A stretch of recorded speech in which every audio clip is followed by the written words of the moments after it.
Welcome to Flat Earth Debate Uncut and After Show.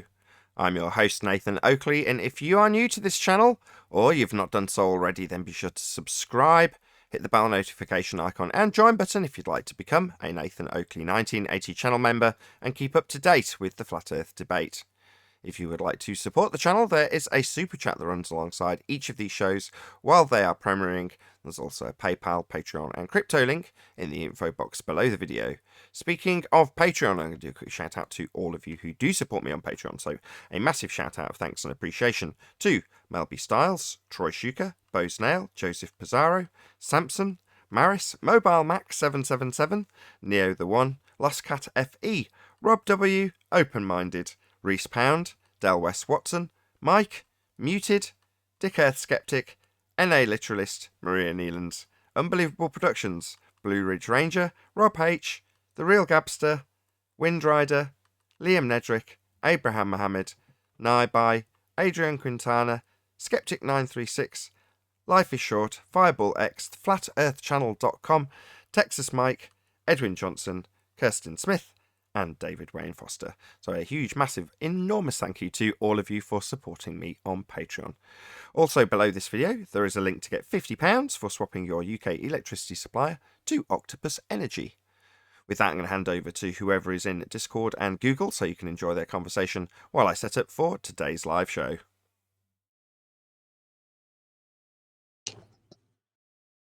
Steve?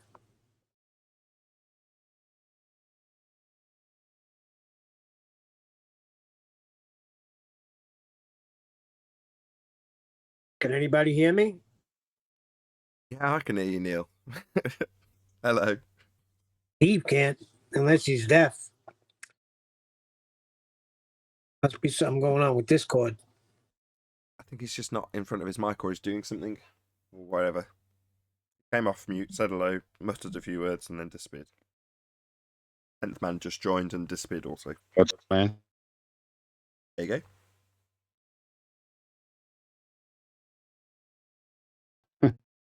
Go on, George. That wasn't me. I don't know who said that. George.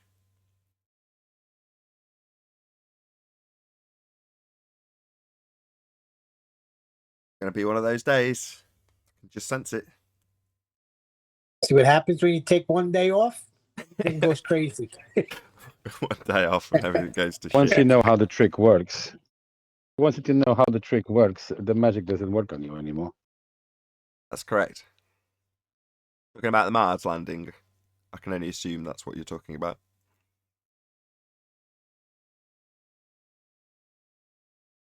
You people have been getting in touch with me via email going, Anyway, Nathan is back. That's good news. oh, well, thank you very much. People have been saying all these NASA fanboys are going on and on about how they've done a wonderful job and, you know, this needs addressing. And I don't want to go through the list of things that people have said I should be looking at, but ultimately people are saying this is so crazy that they think this is good. I thought to myself, well, I'm never going to look at any of them because the magic trick doesn't work on me. And the magic trick is ruined when you know one key detail, how the trick works, where the trapdoor is. And in this instance, space being fake, a second law of thermodynamics violation, sky vacuum, gas we are breathing would have filled, leaving us with no air to breathe. We'd all be dead if the sky was a vacuum. That bit of the magic trick, once you know it, it's like, what do? Do you go through the list? Well, can you debunk this star picture, the picture of the stars taken from the pictures, the reference of the lunar rover? It doesn't quite do what it's supposed to do. Okay. They've claimed to travel to this claimed to be rock in the sky through a vacuum. We'd all be dead if that story was true. So therefore, whatever they're presenting as pictures of stars from the surface of a claimed to be rock in a sky vacuum, it's automatically fake. And you could Correct. You just go down the list, right? What else do people get asked about? Well, what about the landing itself? Something about the parachute. I've heard somebody asking me about. What about the parachute? How does that work in the thin air? The thin air is this, that, and the other. Oh, right. The thin air at pressure in a sky vacuum? No. Second law of thermodynamics violation. Before you even get into how they claim the parachute works in their second law of thermodynamics violation, pressurize air in a vacuum on a skyrock called Mars. No, just a light in the sky, definitely not in a vacuum. We'd all be dead. So before we get to any claims of parachutes, we'd all be dead if they were travelling to this claimed to be rock in the sky through a vacuum. Because that would mean that there's a vast space above our heads at lower pressure, and all the gas we're breathing would want to fill it, and we'd all be dead. No gas to breathe. The vacuum of the sky Wonder would if have taken Nathan it all knows from he us. has his mic on. He usually doesn't have his mic on. Say again, Steve?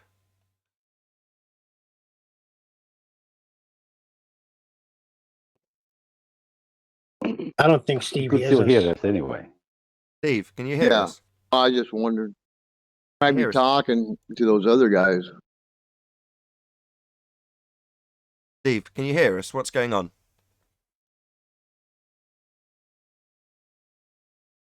Getting you interrupting and then leaving massive silences after interrupting like a summary of why the Mars landing, pretty big deal's fake. All the mics are open apparently, so you got... He usually doesn't do that either, does he? Oh, it's because I'm on There he mute. is. My bad. It's my fault. You just missed me telling you off for interrupting my epic rant, Steve, and it's because I'm on mute. After Ballbusters, I used the internal mute, and I've obviously forgotten to take it off when I left, so you can't actually hear me or any of the conversation. So we're having a disjointed conversation with you. Anyway, we've sorted it. I got my. Yeah, I said hello about 4 times. Should have been paying more attention. Happens every other time, basically. There's a 50-50 chance I'll leave the server mute button on because I'm using it internally. I don't know why, but when QE runs Ballbusters, every so often he gets a load of feedback through one of the lines, and you're like, unless it's on mute, it obviously won't do it if that line in Discord's on mute.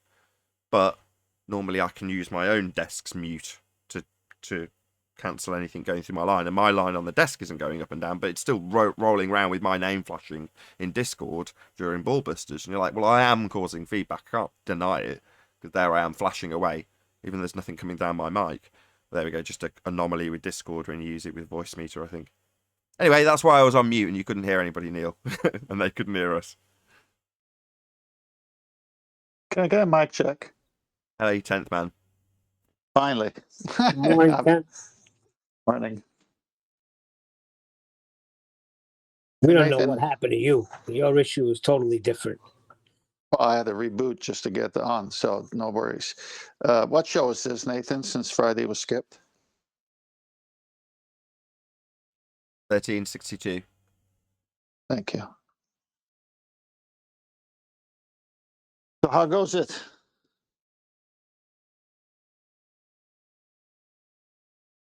Right. Oh. Got about 50% of my hearing in my left ear back, so I can hear stuff enough to do a show. Good.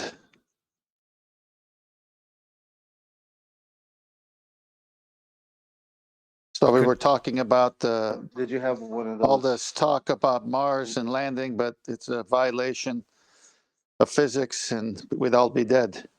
Well, yeah, my point was going to be, although I was so rudely interrupted by Steve, who didn't know I was talking because I was on mute. Poor Steve.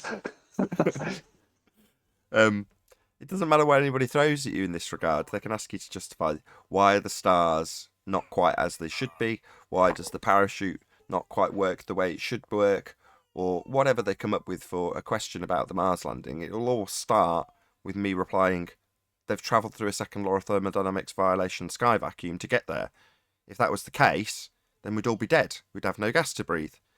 So before you get to parachutes or pictures of stars, you can unequivocally say that the rock they're claiming to have travelled to is fake. It doesn't exist as a rock in a sky vacuum. Neither do we. We'd all be dead. The gas we breathe would fill the space.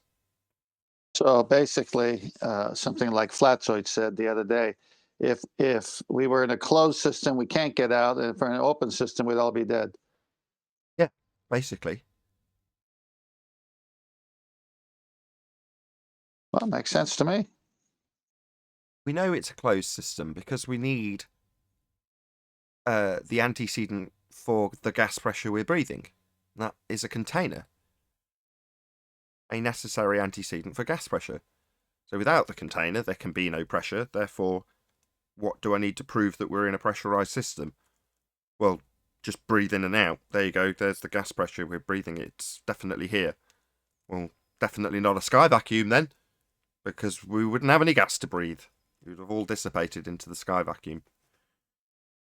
That's so true and demonstratable.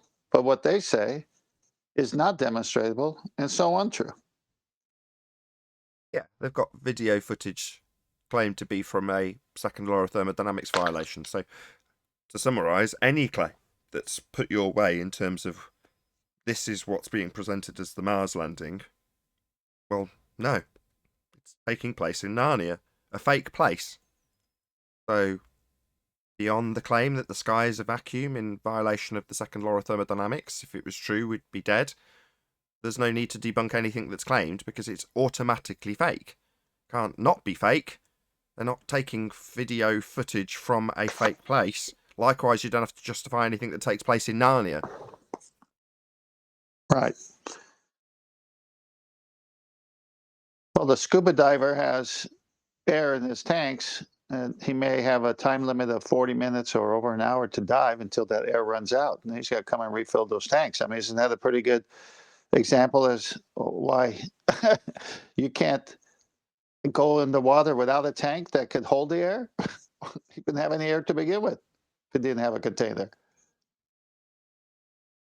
Or to put that another way, you wouldn't develop gas here in the first instance if we were a rock in a sky vacuum. You'd never achieve gas pressure, ever. Yeah, and when the good Lord made the earth for us to inhabit, he made it in such a way with a dynamic system where we have containment and gas and air and the cycle, all the cycles that go through when the sun is out and when the sun is down and the night sky appears with the moon. I mean, it's a beautiful creation he made. And these guys want to say, it just happened. There was a big bang. There's no God. This is what it's all about. Speaking of beautiful creations, I built a acoustic panel. One of the first things I did when I started, treating this room was buy various different types of acoustic treatment at various different qualities and prices, and build one of my own to see which route I wanted to take, which was the most effective, etc. Now, the one that I built myself, I just stuck next to me here where I do the show and didn't give it a second thought. You know, what it looked like, and you just kind of forget about it.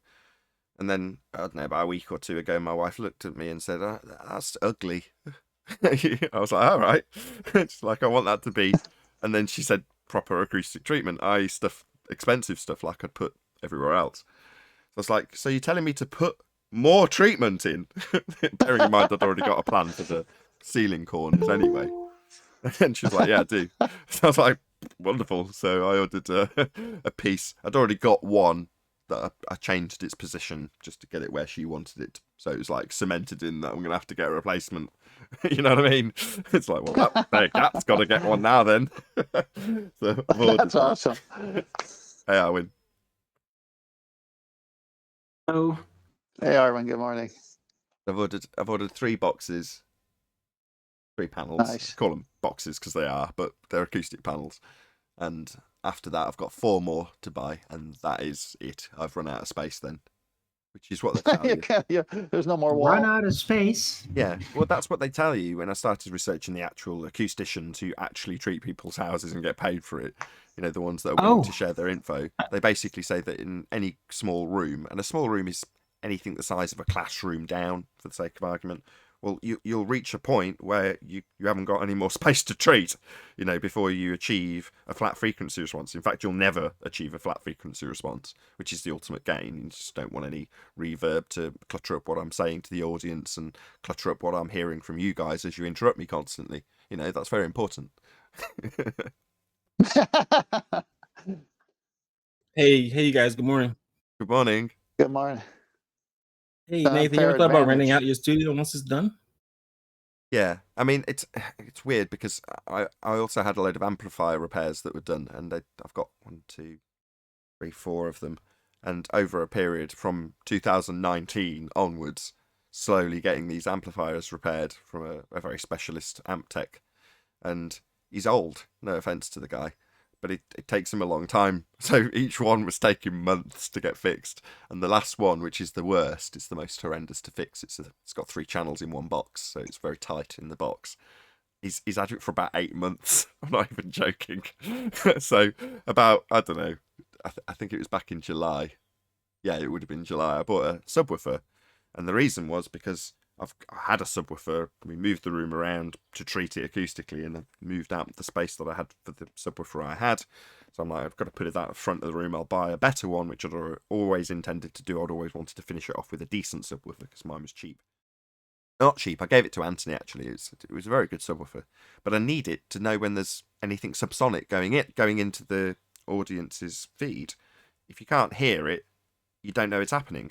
And it's admittedly, in the entire time I've done the show, I think it's been 3 times that somebody set off the subwoofer. All 3 were QE, I might add. So I don't know what he does, but something he does on the mic suddenly sets off a subsonic frequency. Like, Jesus, there's like 20 hertz resonating through the room. But if you haven't got something that can produce 20 hertz, you don't know it's happening. And you can't tell the person to stop doing it. And it just ends up with, you listen back on the iPad after the fact and go, what the hell is that horrendous distortion? And it's just 20 hertz fundamental frequencies resonating right the way up through the frequency range, messing everything up. So yeah, that's, sounds really fussy. I am. I want the show to be very as professional as I can do it. And it takes time to learn what you've got to do and how to do it. And part of that is hearing what you say. So especially if I'm talking, I know I said it in jest earlier, but that's the most critical bit. If I'm talking and there's reverb from me in the room and someone says something through my monitoring equipment, both will mix and I can't hear it. Now that the room's treated, even if I'm in the middle of a statement and somebody says something, I can hear it. Even if there's sometimes 2 or 3 people, I can actually hear what's being said. Now, if I can hear it, the audience can hear it. Even though it's a mush of people talking, it's not a mush of distortion. And they can actually pick out what people have said. And often critical words are spoken when other people are speaking intentionally by our opponents. They want to slip a certain detail in, slip it in a bit of chaos, and then move past it. Because you've declared it, it just wasn't clear. Well, I need things to be as clear as humanly possible. And, for anyone who's like, you don't need a really professionally treated studio, which is what I'll have at the end. I'll have a bona fide studio. Well, why do you need that for a YouTube video? Well, because I need to hear. I need to really pin down what people have actually said, the words they use. I listen back to the show and I'm saying my hearing's screwed. And one of the things Rumpus says is, they say this is a debate show. Now my hearing's all messed up. So I'm like, I heard baking show. So I'm like, you do hear him saying it's a baking show? It's like, well, that's nothing to do with my failings in equipment. That's my hearing being knackered. So I heard baking. Just goes to show. Different kind of equipment failing. Well, we do cook. That's just what I heard, but you can't, that's the end of the line in terms of actually hearing things. If your ears are messed up, there's no amount of acoustic treatment that's going to sort that out.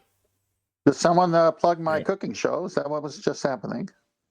It's probably, I did think about that actually, in all seriousness. I'm like, why would I go to baking? Why would I hear that? Obviously I've heard or misheard, but why go to baking as a mishearing? And you're like, well, occasionally we do talk about that because of you. That's where my brain went, I think. No, it's easy to, even on the panel side, and I'm sure Neil could attest to this as well as the other members, that we hear things and then you hear a different thing, and sometimes we have to say, hey, Nathan, that's not what he said. He said this. And then other times we hear things and you have to correct us. So when everyone's talking at one time, it's a jambalaya, man. Exactly. So you want it to be as clear as I can make it. As I'm fiddling, that's all I do throughout the show is fiddle with people's volume levels, and having set up all the compressors and all the limiters that I can already and tested them and made sure they're good. Some of them can be complete failures if you ever watch some of my test streams. But, you test this stuff and you make sure it's working effectively and it actually does improve what people can hear, which is all it's really about. The visuals, yeah, they could be better, but I don't think it's important. I really don't think what's flashing up on the background right now, currently me when I hit 15k subscribers, somebody made a, whatever you call it, fan art, if you like, of me as the Matrix Neo character. Well, that isn't really important, whereas the discussion, the debate, the words being spoken is far more important. Well, you had the one guy that had the great idea that when you're done talking, say over. Just doesn't want the conversation to be natural. What would be better, and I will moan at you on the panel, is that when someone else is held up against the wall and there's a silence, often people on the panel want, well, I'm waiting for a gap to get my words in, so I'll get them in here. And it's like, no, there's a key response that we're waiting for. Now, if there's a 10-second silence before we get it, so be it. But often people are obviously, normally the adrenaline's flowing a little bit if there's a good conversation going, and it's just one of them. You're going to have interruptions. Like I said many times, at first that used to really wind me up. Now it's just part of the battleground, if you will. That's the way the land lies, whether you like it or not. I thought it was stupid anyway to say over after you're done talking. Indeed, it is. It's but very unnatural.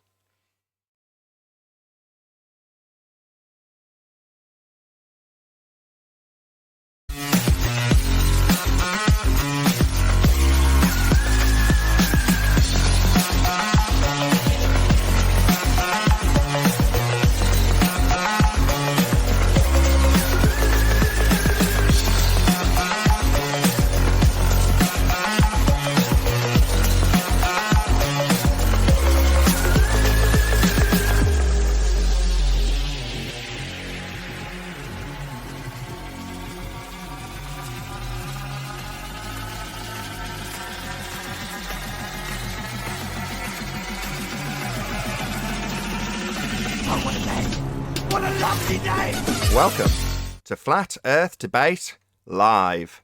I'm your host, Nathan Oakley, and if you are new to this channel, or you've not done so already, then be sure to subscribe, hit the bell notification icon and join button if you'd like to become a Nathan Oakley 1980 channel member and keep up to date with the Flat Earth Debate. If you would like to support the channel, there is a super chat that runs alongside each of these shows while they are live, and there's also a PayPal, Patreon and crypto link in the info box below the video. Also below this video there is a link to get £50 for swapping your UK electricity supplier to Octopus Energy.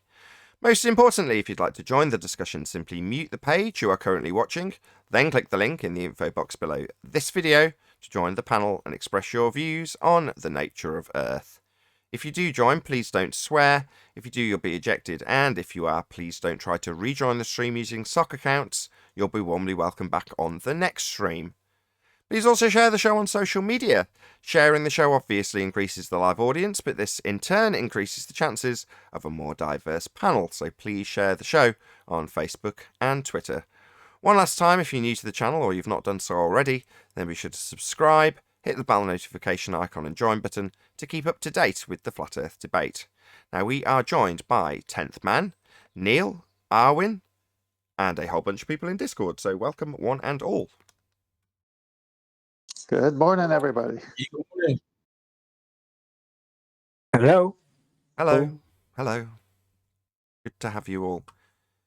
You do a bit of housekeeping? Yeah, let's do it. Any evidence of a physical geometric sphere edge, that's a horizon formerly known as Earth curvature?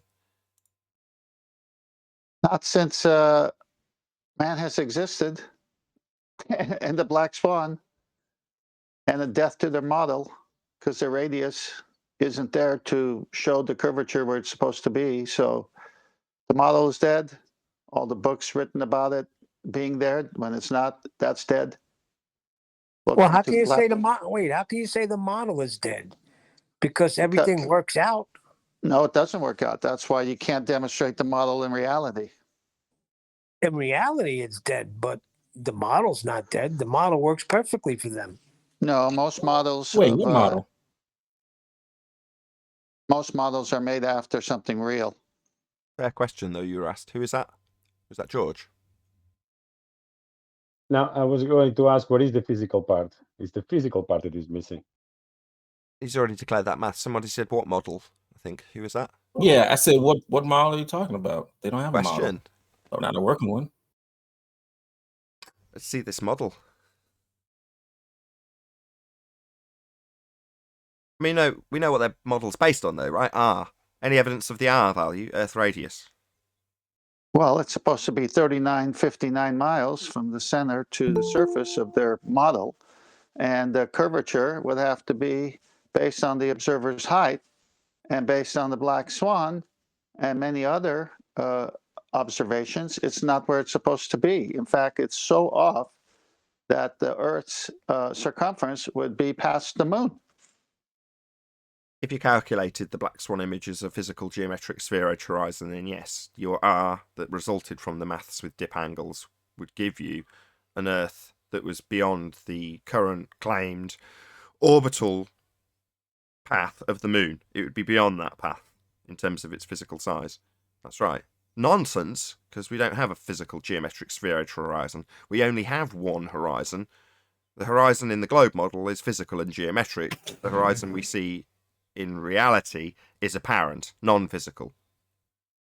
Correct. Yeah, but we can make three assumptions and then we can calculate it into existence. If we assume that we're in a gravitational field and we assume that there's a radius value, and if we assume that we know the size of the radius value by assuming the Earth's a sphere, then we can calculate into existence a physical horizon that we can never perceive and just expect you to believe that it's there because we do see a horizon, but we just got to squint your eyes a little bit and then boom, you're on a ball.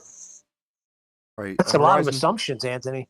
Horizon that we don't see, but we can assume is there. You said, where's there? You mean we don't see it, but it's there when we don't see it? That makes no sense. Well, I was thinking about this. Where's the assumption of R in the housekeeping? And I've realized that there's three major assumptions that they make. Like they assume that we're in a gravitational field. They assume that Newton and Einstein are calculating something that they call gravity. They don't consider the possibility that it's actually a false dichotomy. They don't consider the possibility that there might be a third explanation. And by focusing on either Newton or Einstein, we're completely and fundamentally missing that it's a false dichotomy. There is a third explanation that explains it without us moving that they just completely dismiss. So I'm wondering how many assumptions we should play a game of. How many assumptions are there in their heliocentric model? Because I reckon there's more than 3. I reckon there's probably about 10, maybe even more. But we should start looking at where the assumptions are now, because then expand that list of assumptions. We can expand that out for every housekeeping question. So if we do the 2 that we've done already, when we ask for any evidence of a physical geometric spheroid horizon formerly known as Earth curve, we can state that they assume the horizon is a physical Earth curve edge blocking boats and buildings based on an R value in a mathematical model. Their assumption is the horizon is physical, blocking things. Remember? Boats going over Earth curve? All starts with the horizon. Yeah, that's a physical geometric spheroid horizon that used to block stuff before the black swan. That assumption's been destroyed. Same with the R value.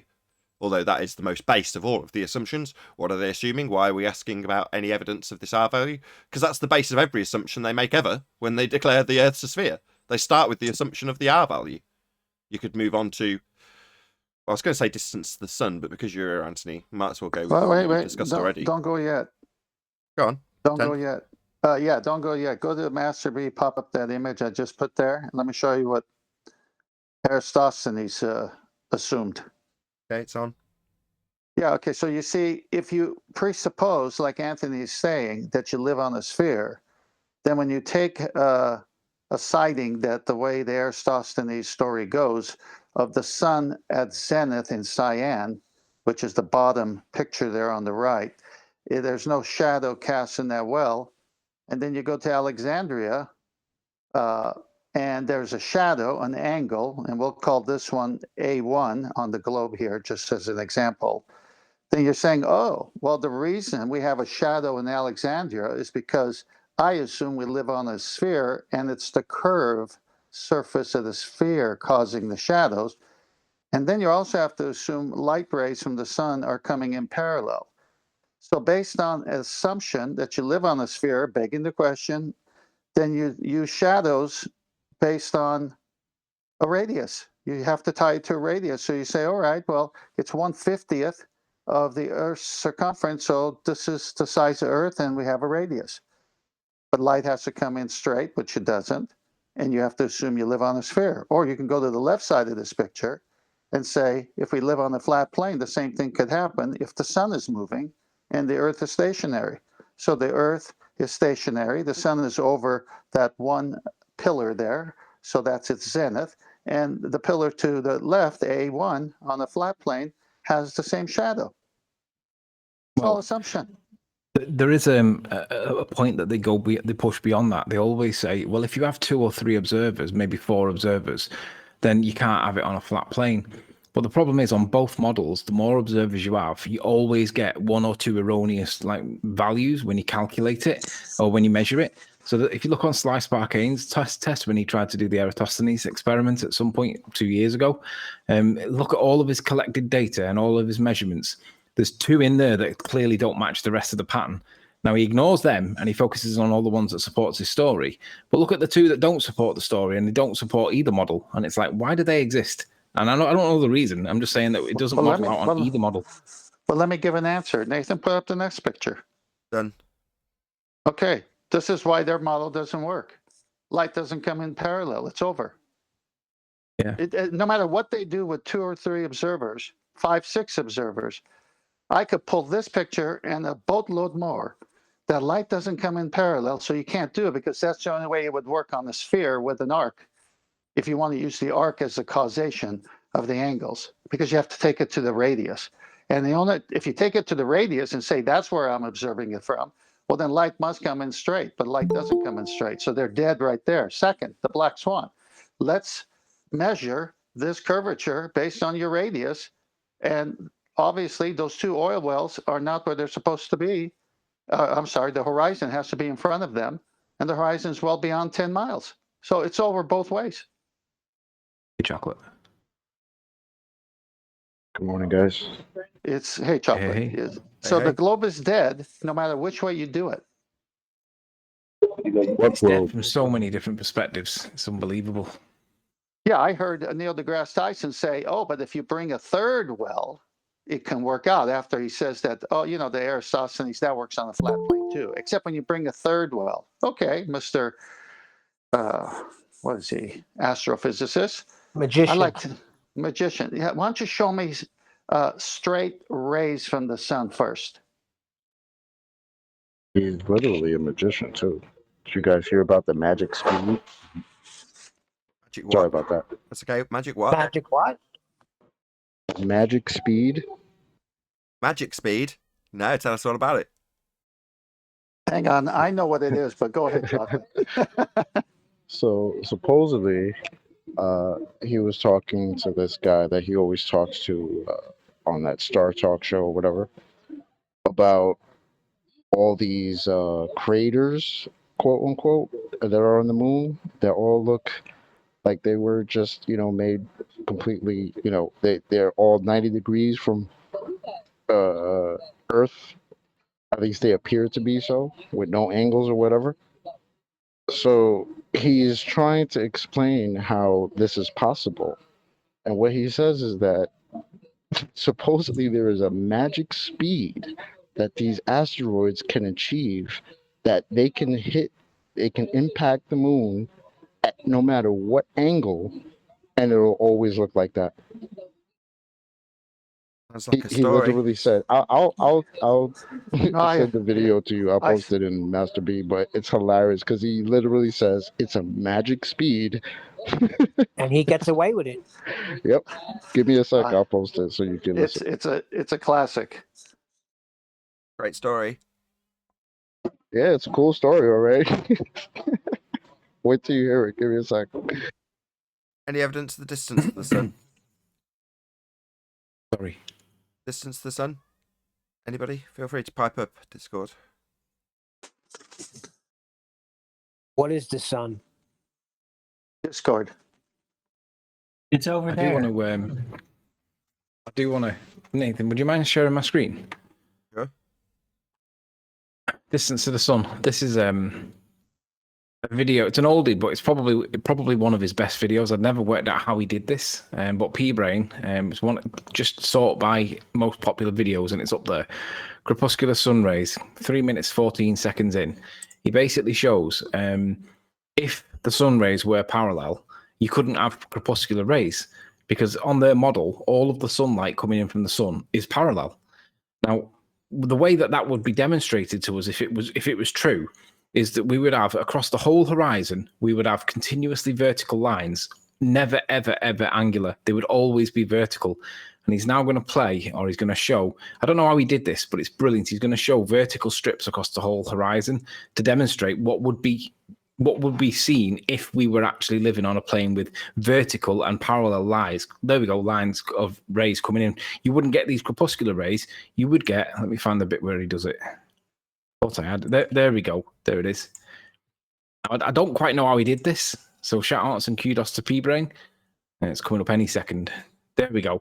That's how we would see the horizon. We would see vertical streams always, never crepuscular rays. There would always be vertical lines at the horizon. At sunset, you couldn't have crepuscular rays if all the rays were parallel. But they expect us to think or believe that they're parallel when they're not. You can't have crepuscular rays. That's why I ended that section the way I did. That's it. Sorry, that's how it would look. If the rays were parallel, that's the way that crepuscular rays would appear. They wouldn't be crepuscular. They would be vertical. They would be parallel. They would always be like that. There would not be crepuscular rays. Just keep it here, Sleeping Warrior. Let me comment on this. So Eratosthenes, when he did his shadow test, right, where it's the center there where the zenith is, the sun directly over that spot on the earth, that's his well in Cyan. And to the far left, let's say, is Alexandria. And there was a shadow cast there on that pillar, right? And so he has to curve the earth in order to get that shadow if light is coming in straight like this. But since light doesn't come in straight like this, you don't need to curve the earth. It's on a flat plane, hence the angle where the sun is in relationship to Alexandria that's casting the shadow 500 stadia away. Not because the earth's surface is curved to cause the shadow, but because he pre-assumed the earth was a sphere already. Again, those ballers with their begging the question sandwiches they love. He says, well, what kind of radius would that be if I was on a sphere? And he figured it out, 3959. It would have to be that based on the shadow, except it's not true. But the problem is, though, always remember that there's always one or two erroneous angles when these observations are made. And it's like, why do we get them on either model? It shouldn't be there on either model. If the sun's physical, tangible, like something that we can perceive by touch, loosely said, if it's physical, we shouldn't get them. But for some reason, on both models, it doesn't seem to do a consistent, reliable thing. There are no two models. What do you mean both models? You mean a flat surface? All right. I take back. Thank you. There are no two models. Wow, I can't finish it. There are no two models. There's just reality. Sun rays do not come in parallel. That's reality. So the globe model is dead because of that. Also, the black swan destroys it because they need a physical geometric edge based on the height of the observer. You can use those two together and destroy any globe argument. Yeah, they say that's an anomaly, the black swan. Okay. It's an anomaly. What does that mean? Can't ask him What to does that explain mean, their, Neil? We have their way hand more wave. than one of those pictures, though, so I don't know why they say that. We only need one. You just need one. Yeah, we only need Yeah, one. I understand that, but we have way more. So how can they say that's an anomaly? That's just. Well, why do you think I said? Why do they say that? And I need that answer before we go on. So all you It's need a hand is one. wave. He's not going to give you the answer. When they hand wave this stuff, it's just him parroting their hand wave. He's not going to give you an explanation for it. Thank you.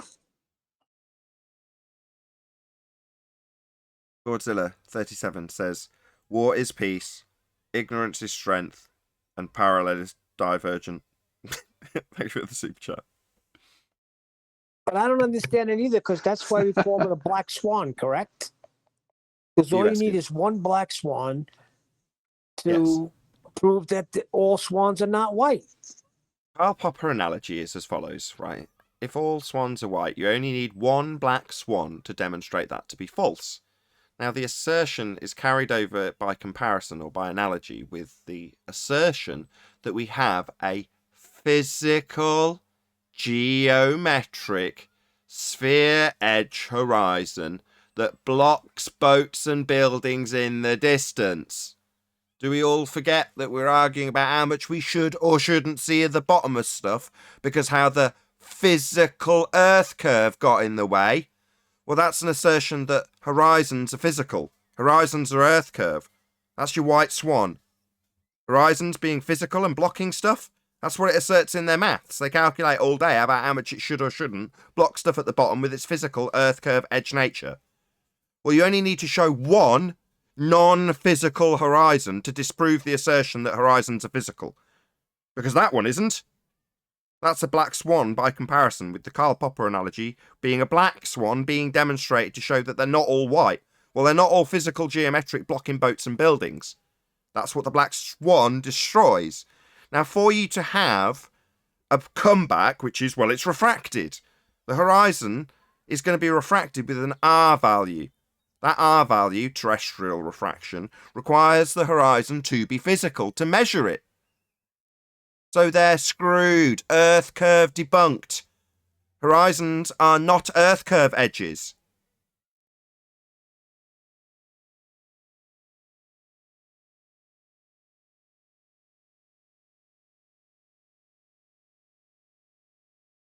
Indeed. Nathan, go to Yes. Master B. Let's put a final nail in this coffin. I got Aristosthenes' images up. The one with the cartoon globe and parallel Yes, with rays. the light rays coming parallel. Yeah, it's up. Okay, so that bottom one with the S, that's cyan, and the top one with the little A, that's Alexandria. This is the only way you could have a shadow and say it's because of Earth curvature. Those rays have to come in that way. Go to the next cartoon one. So a little bit more of a detail here, showing how those shadows prove an Earth curve. Well, those light rays have to come in parallel, right? And then you figure out the shadow size from the distance from Cyan to Alexandria, do a little math, and you're going to get a radius out of it, and 1/50th of their circumference. And this is what they presuppose. Except, go to the next few slides at your leisure. How do light rays come in? You can see as Nathan scrolls through, light rays don't come in parallel. And the last one, does that look parallel to you? Do you think that those light rays coming in that way might cast a shadow on the pole sticking up at the very edge of it? Does that prove a sphere? Or does it prove the angle of the light is further away, it's no longer above it directly at its zenith where there is no shadow? It's a silly argument. Cool. I think we've covered this beautifully today. Any scientific evidence of gravity?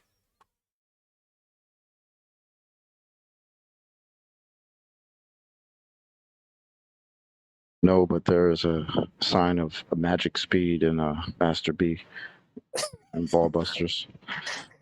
Or a sleeping warrior?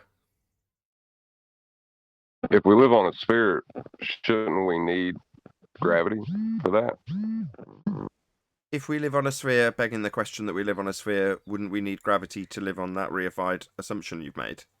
Is that your question? Yeah, basically. Yes, but when you say need gravity, that's just a word used at trench level to claim that gas is being held here in violation of natural law.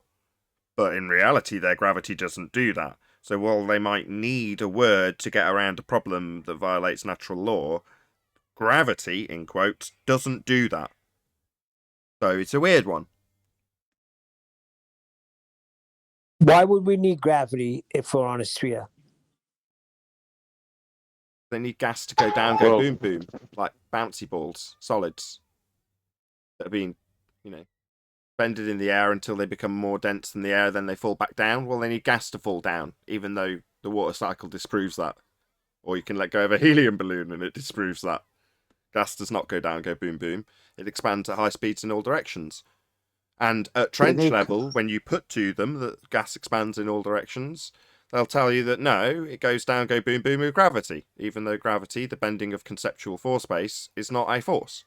It's not holding gas here at all. They need gravity. Tends to wander about. Tends to wander about.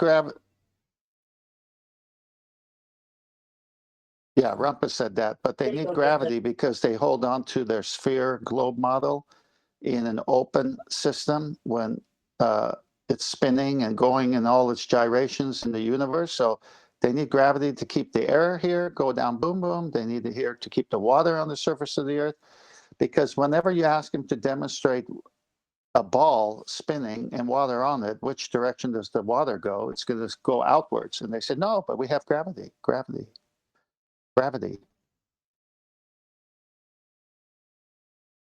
I like how you just repeat it. Say Gravity. it again. Gravity. It's like Beetlejuice. Or Hare Krishna. Yep.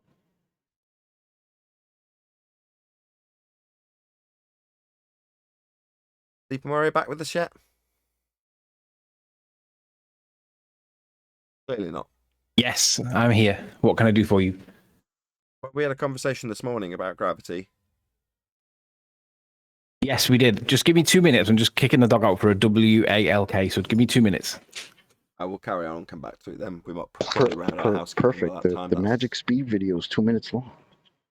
Magic speed. Yeah, you'll have to send me that clip. They're literally telling you it's magic these days. Yep. And then he ends the video with, lava flattens out in its liquid state. Did deGrasse Tyson flash his palms and show there was nothing up his sleeves when he said it? No, but he actually did the little flattening sign. So very cute. Speaking of Tyson, any single viable hypothesis from any of the fields of astronomy, cosmology, or astrophysics? Not yet. All those are all observational study. They're not science, Nathan. I'm good, by the way. It is observation, not science, Tony. Oh, it's part of it. It gives you the dependent variable, but you need to do that experiment bit, the bit that Blurthers always ignore, the bit where you give someone a bit of a tittle to see if it laughs. That's what that's what they miss, and they can't do any of that tittling stuff. Wait, you mean you need another variable? Yeah. What, you mean one to manipulate? Yeah, you need to tittle something. If it doesn't laugh, then it's not the cause of the thing that you're looking at, and that's the problem. Ah, I see. And therefore, you can establish the cause of an effect, huh? Your screen's flashing away for some reason. Stop sharing. So are we waiting for Sleeping Warrior to play Magic Tyson Dyson? Yeah, I think so. Oh, I thought Nathan was going to play it. No, I don't think anybody's looking to play it. It's something that we discussed this morning, or Anthony called me up about. I think he wants to present that. I just hopefully won't be flashing and causing people to. There we go. No epileptic. Excellent. Flashing anyway. All right, so I rang Nathan frantically the other night because I found a video of Thunderfoot Clown that I thought Nathan would be interested in watching, and then he released a video on it at the same like a few hours later, so we'd already come across it. What I want to show, and I need some help from the audience because I'm going to be careful how I word this because I'm aware that you're not allowed to do certain things. So what I'm going to show is a couple of weeks back I did a video, relative density illustrated with the best visualization I've seen to date. In the comments box, the original link is there. And basically what this guy does is he simulates basically what happened with the egg, but he does it with gas. He does it with gas and he does it in a sealed container. Now, at the time, I knew that the container was sealed, but I wanted to demonstrate what he shows with regards to the black sphere in the middle representing the egg and how he simply changes the mass, but not the volume, and it causes an acceleration. Because that is essentially what I did. I changed the mass of the medium, causing an acceleration. He changed the mass of the sphere in the middle, which I'll call an egg, and it caused an acceleration. So I wanted to demonstrate that particular point. But I'd stored in my databanks, my memory databanks, that there was another conversation that needed to happen. Now, in the guy's video, I'm going to show you it from his video because then you can see it raw. He uses this simulation to demonstrate how gas pressure does not need a container, and he has 3 rules. So if I'll make this bigger, first off, he says atoms fly unimpededly. So let's say gas molecules. We can all agree that gas molecules are flying around in all directions. We can agree with that one. And then he has rule 2 that, Rule 2 states that atoms bounce off each other and the walls of the container. So we can all agree with that, because we know that you need the container to get the collisions with each other, otherwise they just carry on in space. But look at this third rule that he's got. He says atoms fall down. I think he means gas molecules, because what he shows is that he shows lovely curved trajectories of these gas molecules. Now, he shows them at very slow speeds so that we can see the tails, which is great. But we know that these gas molecules are zipping around in all directions at high velocities, 500-600 meters per second. And we also know that they travel in straight paths, because gas molecules are not pulled down by anything that they insist on calling gravity. And there's nothing pushing them from above. They're omnidirectional at all times. So after the event that I've made my video demonstrating the point that I wanted to rely on, I then went back to him and I wanted to engage with him to try and get him to have the simulation done again, but with some corrections. And as you can see, there's 64 replies. And this goes on. And basically, I say to him, I want you to take the lid off. I want you to give the velocities around about 400 meters per second. I want you to provide elastic collisions so that there's no net loss. And I want you to put straight non-curved lines, because gas molecules don't follow curved trajectories the way he says, because gas molecules don't go down, go boom, boom. And I'm just showing you the length of it. And I've had this for ages and ages and ages. And then he stopped talking, because I've got to the point where I've said to him, take the lid off, put the collision speeds or the velocities up, elastic collisions and straight trajectories, and he won't do it. So let's go back to the top, and you can see that I've done another comment, started a new thread because he's ignoring me. How are you getting on with the simulation without the lid? Are you still being dishonest and shirking it? 2 days ago, it's gone with no reply. So unless COVID's took over in his life and it's become an issue for him, I'm not having that he's not seen it. He's had a back and forth with me over the last week, and he won't rerun the simulation. So I've asked him many, many times to take the lid off. You can just see the white line up here. Now, notice in this video here, it's right on the top of the bezel. It is in frame, but you can only just see it. It's not as thick as the other two. So because the lid's there, if I just play this, you'll see. You can see that in this example there, he's got it. See that one then bounced off the top. Obviously, that one would escape. Now, in the actual video that he shows where I was making my point, which is here, you can see that there is a line across the top, and you can see that there is many, many, many, many, many collisions with that surface there. And they need the surface to create the bounce back. But if you remove that surface, they're not going to bounce back. Now, he knows that, and he readjusts in the video. He moves it out the way so you can't quite see it initially, because he says, yes, and we even have Brownian motion, which is true, but he then puts it back in such a way. See, it's missing now, so it implies that there's no lid. So I'm trying to get him to redo the experiment or redo the visualization, his simulation in his model, but without the lid. There are 3 other things, and he's refusing to do it. So I'm not asking anybody to troll the guy. I'm asking people to go over and encourage him to take the lid off the test, the container, give them better velocities, 400 meters per second, elastic collisions, and straight line trajectories, because that's what we know they do. They're omnidirectional. They're not influenced by gravity. And encourage the guy to redo the test, and he won't do it. He won't take this lid off because he needs the lid to be there to get the molecules to bounce back. Well, if the lid's not there and the molecules don't bounce back, then it debunks his own observation, his own simulation. And obviously, that's what we want to try and do. We want to demonstrate that even blurthers, when they try and simulate this stuff, they have to do it in such a way to be dishonest. So this is the key point here, where he puts it back. Can you see that the lid's now missing? It's not in the picture. So look, there it is there. You see it there. Now he's moved it, and it's now not in the picture at all. So he's trying to simulate a gradient with the impression that there's no lid on it, but there is actually a lid. So I'm trying to get him to redo it with no lid, and stop changing and stop, this third gas law as well that he's implied. Remove that bit, because atoms don't fall down. They're omnidirectional, not influenced by any gravitational force, even though we're in a gravitational field, apparently.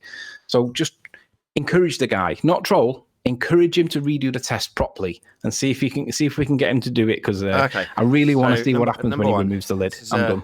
It's a simulation. Who cares? Right, and you're saying it's on screen right now. Atoms fall down. All right, I can debunk that with a puddle. Hello. I can debunk it with helium balloon. I don't even need helium, which is not that easy to come by. Meanwhile, puddles, right? Just look at the next puddle, and does it stay there? What happens to the water? Do the atoms fall down as a rule? Does this rule apply to water, does it? As the steam evaporates and goes up to form clouds. Here's some clouds for this complete idiot. What's his name? Let's name this idiot. Name, Anthony. Pronounce it. He's foreign, so there might be a language thing. But OK Riley is what I'm going to say. OK Riley, do it again without the lid on. It's called OK Riley. No, I think it's Rylos. I'm not sure. I'm not sure how you pronounce it. It's foreign. Okay. Well, atoms fall down, right? How do you explain these clouds? That's not because the gas went down, go boom boom, like bouncy balls poured into a fish tank. Now, I understand that there are idiots with PhDs that go around telling people that gas go down, go boom boom like solid bonded bouncy balls. No, it doesn't. See this? Yeah, that's not gone down. It's come from here up to here. So this rule, it's not a rule. It's an idiotic assumption that we have a downward vector with gravity. Total nonsense. Atoms fall down? No. Can debunk that with a puddle. Idiot. Yep. Excellent breakdown there, Anthony. Loved it. Bottom line is, just take the lid off. We've got a lid on screen, right? This is a picture from Spaceballs. I'm sure you're all familiar with it. So, this would be the scenario we would require on a globe Earth. Containment for the gas pressure. Because this vacuum, this vacuum cleaner, that's representative, by a humorous aside, of the black area, the vacuum of space. Yeah? Well, this low pressure zone, would be where all of this gas filled. Now, coincidentally, in Spaceballs, they depict it with this layer that's a very obvious glass dome around their sphere Earth in the movie. Now, the fact that Earth as a sphere is depicted in exactly the same way, it's just not claimed that this is a barrier of any physical description to hold gas here. But the pictures are very, very similar. When you see the claim to be pictures of Earth from space, there's just gas pressure next to a low pressure 10 to the minus 17 torr vacuum. Now, the sky is not a vacuum, because if it was, the gas we breathe would fill the space. If the sky was a vacuum and we were a sphere in it, we would never develop gas pressure in the first place. Every little tiny bit of gas that was released from the ground would immediately dissipate into space. It would never develop pressure, exactly as Anthony's been showing. You need a container to achieve that. Even in a simulation with rules that say the gas go down, go boom boom, it still needs to be contained.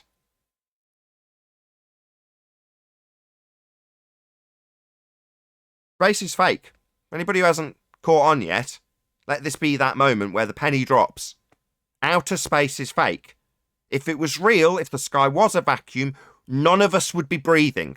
The gas we breathe would dissipate into that availability of volume. That space, called space, would be a space for gas to fill, and fill it must, in line with entropy. It would dissipate into the volume, and we'd be dead. None of us would be breathing. So there must be containment, rendering every claim that NASA have ever made fake. The current nonsense about going to Mars completely fake. You can't travel through a second law of thermodynamics violation sky vacuum to get to Mars, claimed to be a rock, actually a light in the sky. Because if they travelled through a vacuum to get to a rock called Mars, actually a light in the sky, then the gas could follow the same exact path at high velocity as it expands in all directions, which is what gas does. So we'd all be dead if their trip to Mars was true. It isn't. Just a little note here. When Nathan said the penny drops, he's not referencing gravity. He means, as a metaphor, the light goes on in your head. Because some pennies will go up, won't they? And it depends on the medium, doesn't it? Because some pennies won't actually go down. If you drop a penny in, say, the medium of, say, I don't know, what's that mercury one? Which way does the penny then go? Oh, hang on, it's not even up, is it? It goes to the more or less dense medium, doesn't it? Yeah, but I picked it up. It was at equilibrium. I picked it up and I let go and it goes back to rest. So we know why it drops, but that's not the point. 10th, what would happen if the floor suddenly fell away, like in the vomit comet, where the penny was before and now the floors fell at the same rate that the penny displaces its now medium of air? What would then happen? You see it in the vomit comet until it stops. So it'd float, wouldn't it? It's not really floating, but you can think of it as floating. It's actually falling because the floor that it was touching a minute ago has been swiped out from underneath its feet. So now it's not able to sustain itself on the floor in that state of fall or rest because the floor's not there. So what would you expect to happen? It's kind of like if you removed the shelf when a helium balloon was pushing up against it. If you suddenly remove the shelf and then it carried on being pulled towards the cloud by an attractive force that isn't really there, but you can think of as there, that you can calculate is there, the helium balloon falls to the clouds, doesn't it? It's the same way what happens with the vomit comet, but Blurthers conveniently apply the equivalence principle of Einstein conveniently in their favor, because although the plane's falling out the sky and the people that are in the plane are also falling out the sky, and they're protected in a giant condom kind of thing from the earth resistance around them, so that when they're free falling, it's almost like they're in a vacuum chamber, but of many, many heights. They apply the equivalence principle where they say, yeah, they're not really falling out the sky. You can think of them as floating. How dishonest is that when they know that the plane's falling out the sky, just so happens to look like they're floating? You know why they do that? Good breakdown there. But do you know why they do that mathematically? There's a reason for that. Well, it's so that they can deceive newbies like Rachie with all the 5 zeros into thinking that they're floating when it's bloody obvious that they're falling out the sky. Yeah, sure. But the reason mathematically is because when we're not moving, we're on the ground in what you just described as fall arrest. They assert we have 1G. However, yeah, when falling, we don't have 1G there. It's 0G there. Just don't steal my point. You weren't making it. Oh. Sorry. Right. So we're not moving on the ground. That's 1G in their model. Yeah? Agreed? Yeah. When falling at a rapid pace in a plane, to simulate their assumption of orbital mechanics, that would be to say falling around a sphere constantly at a fixed rate. Well, that perpetual falling is described as 0G. Orbits. So what they've done is they've moved the scale one place. When moving, you're rumpusing me, Anthony. Shut up. They've moved the scale one place. So when you're stationary, that would be, you'd think, 0. No, 1. So there's a downward force on me, 1, when I'm not doing anything. Yeah. Well, so you negate the force by falling at a rapid pace. yeah, that's right. That's 0. That's how they do it. That is exactly what they do. They've moved the arbitrary 0 value to be 1 and then applied a negative G to it, and that's what they call 0G. So relative to the number 1, they're saying that that's a minus value relative to number of 1. And we're saying, hang on a sec, whether you're arguing for a force pulling you down being Newtonian stuff, which has been superseded by Einstein, or whether you're arguing for bendy space-time that they all swerve conveniently because it suits the narrative to ignore Einstein because it's not good for them, then we say, hang on a second, there is another alternative explanation. It's not actually a dichotomy between Newton and Einstein. That would be a false dichotomy because there is a third explanation. They just don't like talking about it. So long as we're arguing over Newton or Einstein and getting within that entanglement, that quantum entanglement, perhaps you might want to call it, that issue is constantly being talked about at the expense of a third explanation that is demonstrating the false equivalence, because they don't want us to talk about a third explanation. They want us to talk about Einstein and Newton. So long as we're talking about that, I'm done. So when Anthony's got his egg in equilibrium, that's what I would call 0. Now, by the same token, you can be on the edge of the beach and move into the water and go down, because you're still more dense than the medium that you're next to, but in fall arrest on the beach, still 0. You're not moving. You're not doing anything. Same goes for Anthony's egg. Now, it changes the density of the medium, and the egg moves. So you can attribute acceleration to it at that stage when it's moving relative to your viewing it. Well, those are forces that you can actually attribute causal relationships to. And when you ascribed a value arbitrarily to it, you could say that the rate it moved up at was a rate of 1. And then when it stopped moving, it was back to 0. But they don't. what they're saying is when the egg is stationary, not moving up or down, it's got a force of 1. And if you can hurtle it up, right, or have it falling down, right, 9.8 meters per second, well, that rate is 0.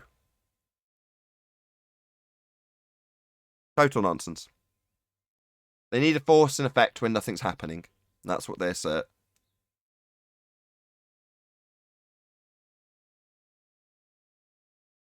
Do the rest of the house. Are we going to get to the? Are we going to get to the magic Tyson Dyson? Tyson Dyson. Chocolate, save us. Yeah, that's got to come from chocolate. I don't know if he sent it me in. You don't need anything from me. Just play the video. To Master B. Whereabouts do I start at, though? The timestamp is? It pretty much gets right into it. It's only like a minute long. 2 minutes long. Okay, so I'll play it from the beginning of his presence with the interview, all right? Moon, any photograph of the moon, shape of the crater. They're perfect circles. So here you go.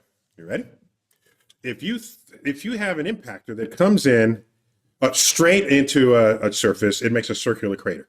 Right. If you send it at an angle, it will make an elongated crater. Okay? This will happen. So they're saying, no, wait a minute, let's send it in faster. Turns out there is a magic speed with which you can send in an asteroid, and on collision, it will make a perfect circle no matter the angle it hits. Oh my God. That's the response I was expecting. Do you notice the trick, how he raises his voice? A magic speed. I did guess right, though, didn't I? Out. You see, he's been trained, right? Behavioural psychologists have got hold of him, told him how to look truthful, and he's there with his palms out, showing you there's nothing down his sleeves, exactly as I guessed. Turns out that if you send it at a magic speed. No. You gotta really emphasize that magic speed. Wouldn't it be better for him to say that the moon is actually the one hitting the asteroid? That's why all the craters are circular. Magic speed. Weren't you listening? Yeah, but that was It's magic. Look, I could just insert because we made it up ourselves. Because there's a magic speed, because we made up the trajectory that rocks would hit this claimed to be rock in the sky vacuum called the moon. Well, it's magic because I said so. Oh my God. It's like I don't even have to add anything to it. I'm thinking, how can I send this into farce? I don't need to, right? He's saying it outright. It's magic. Yep, but you think he says when he says he does a quick calculation at the football game. He's telling you, I'm making this bullcrap up. He's not even doing a quick calculation. It's just magic. What he's basically doing is calculating into existence something that he believes is there, and he proves it by calculating it. Well, that's a reification, isn't it? That's why we have demonstration. The more he calculates it, the more we talk about it, the more it becomes a bloody thing. Look, there's no magic speed. This is nonsense. It's just absurd. They're not even trying anymore. It's just pathetic. Magic? What? I actually think that I heard Nathan Thompson or Whitsitt, one of them two, I'm not sure which one it was, but one of them was describing how they went to a SpaceX launch and they were laughing. They were literally laughing at it because it was so overtly taking the mick, obviously taking the mick, that it was clearly not, it wasn't fast enough. Whatever was going on there, they said it looked like it was a balloon or words to that effect. And they said that it felt like they were trolling the blurthers. And I'm like, yeah, that is exactly what they're doing. They're actually our puppets now. We're puppeteering them because they're laughing at the blurthers, thinking that there's this parachute that can work on Mars and this helicopter can work on Mars. It's just an outrage. How many times you hear Nathan say to Rumpus, the tables have turned? Yep. Turns out that there's a black swan. I don't know what to say about it. Yeah, it was the end of the road 1st of Jan 2020, Black Swan hit the headlines, and that's been it. That's the end. You know, I thought it was the end with the declaration of the assumption of R. Now, that didn't end it, because quite the contrary. Well, we already know it's a sphere, therefore perfectly acceptable to beg the question. You know, and I didn't exactly expect that. But you're like, okay, so we've got to beg the question with you.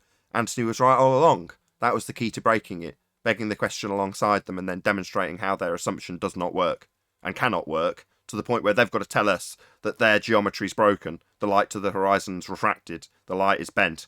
Therefore not geometric, no tangent point, can't be done, Earth not a sphere, horizon not physical, we wouldn't expect it. Those are all rebuttals. I know they're also summaries of the death of the globe model, but they're rebuttals that we've had from the globers. In other words, the Black Swan leaves it so dead that if you attempt to defend it, you just bury it even further. So there's no coming back from that. What are you going to do? Make the horizon physical again? Go back to telling us how the math shows the physical horizon blocking stuff, and argue about feet and inches values that physical horizon we've debunked is blocking boats and buildings? Yeah. That's never going to happen again, ever. Yeah, there's another thing that they do. That Rachel with 5 zeros, she's kind of on the fence. She's kind of, well, some days I think it might be flat, other days I'm not so sure. So she's clearly torn between like one good and one bad side, and she hasn't worked out her position yet. But what I've noticed is there's a tactical play going on. She's putting out videos basically saying, well, this seems to support that it might not be a sphere. And then another one says, this maybe indicates it might be a sphere. And she's literally genuinely on the fence. What's actually happening is everybody on the Blurther side, all the low-hanging fruit, they're all going over there and gaslighting her, but she doesn't realize she's being gaslit. They're overtly lying to her face. They're like Rusty, the robot slayer, or whatever his name is. He did a video where he showed the vomit comet and he showed the collapse in density tower, and he was asking her questions. And I asked him, because he claimed that the video he showed was an experiment, and I asked him what was the independent variable. Now, in his video, he said the independent variable was switching gravity on and off because it was the zero-G plane. But in comments to me on Rachel's video, where it never gets seen again, he admitted that the independent variable was the plane falling out the sky. So in his video that was used to influence Rachel, he told it was gravity, but in admission to me, he admitted it was the plane falling out the sky, and Rachel doesn't see it yet. Yeah, plane falling out of the sky. Excellent. I'm glad you've mentioned this, because earlier we discussed, or I raised the fact that he said switching gravity off. That was how he phrased it. Well, switching gravity off. So when you're falling out of the sky, you're achieving gravity off. That's zero. Falling at very fast rate, that's actually gravity off. Why? Well, because when you're not moving at all, you've got a 1 attributable to you. 1G. Not moving at all, that's gravity on. Falling through the sky at vast rates, that's gravity off. No, you've just taken this description and an arbitrary assignment of a downward vector force when you're not moving and its elimination when falling at a vast rate, which is absurd, and telling somebody that that's you switching gravity off. No, your assumption is that there's a downward vector that's in place when nothing's moving, and that when moving at a vast rate you've negated that assumption. What a load of crap.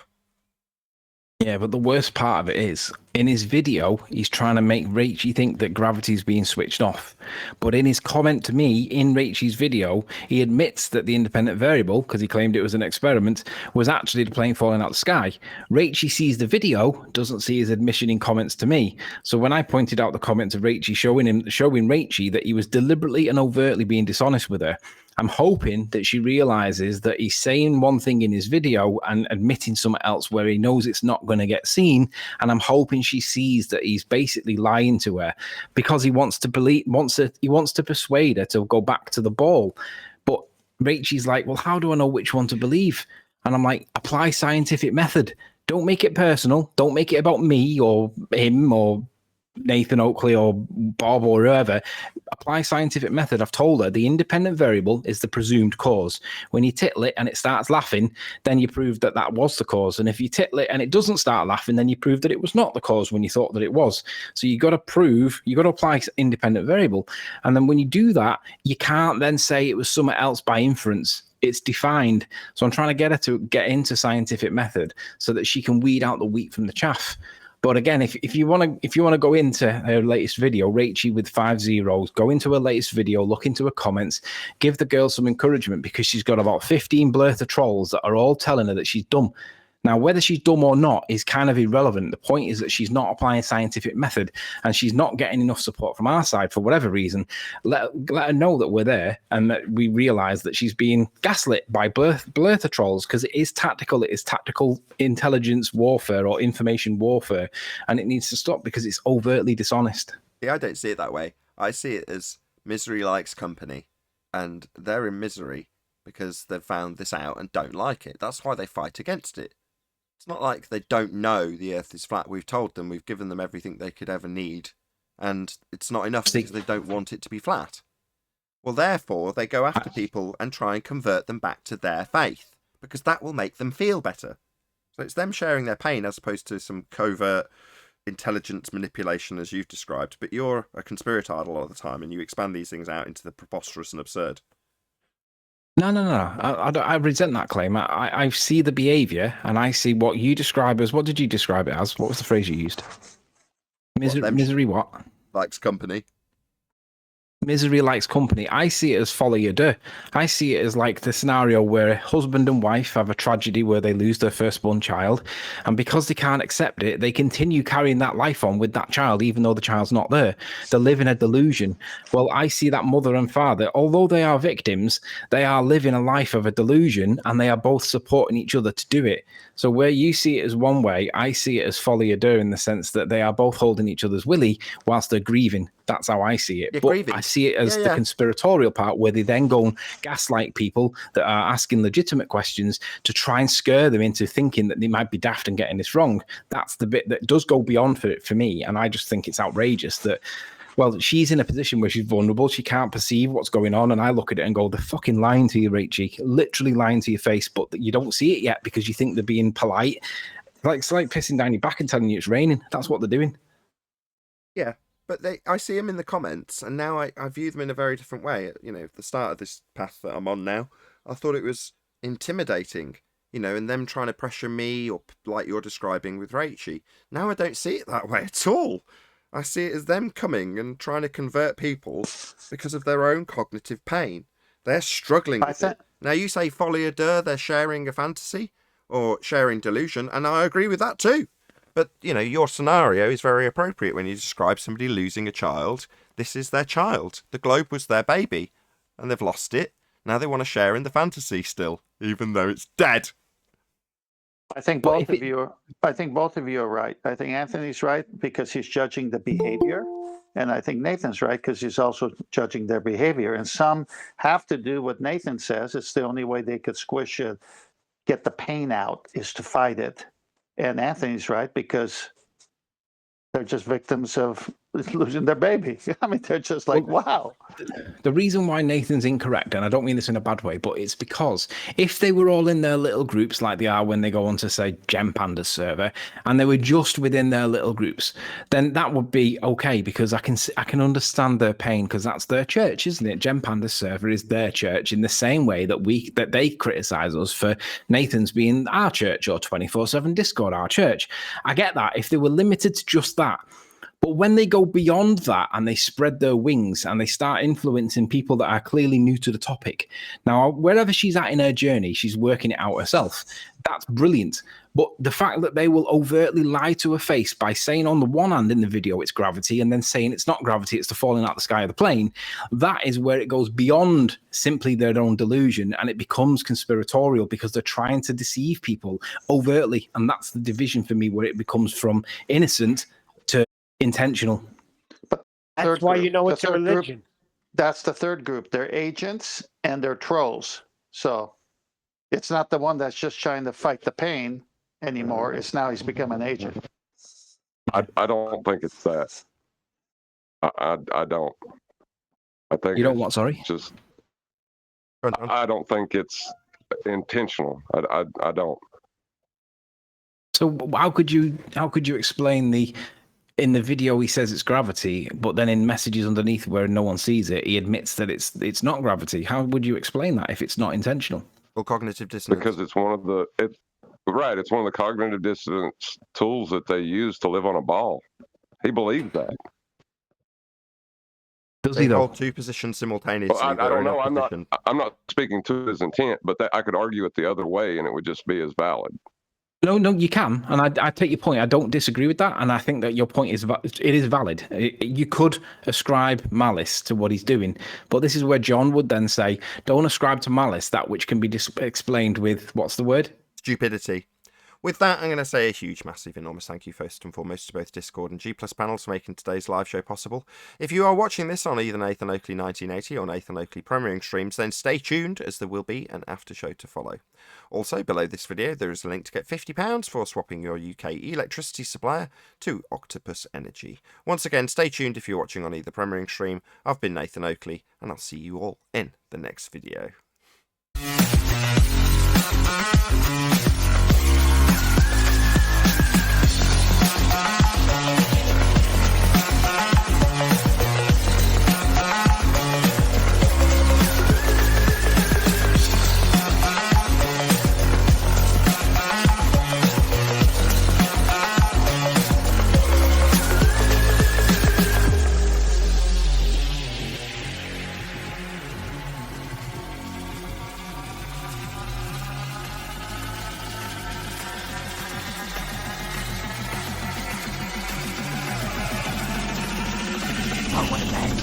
What a lovely day! Say you're a commander. With a name like back, Nick? Sleeper Warrior, you're not a private. Yeah. What the fuck's Nathan? Has he dropped already? No, he's going to come back. You have to show now. You are Here's rusty. the box. Nathan, that was a fantastic ending. What, stupidity? Yeah. Well, actually, that's a bit harsh because I'm hoping that John will now expand on what he was saying, and he's speaking from experience. So, yeah, don't take that too badly. No, I wasn't. That was a brilliant ending. That wasn't a bad ending at all. Yeah, you haven't followed what I've just said. Go ahead, John.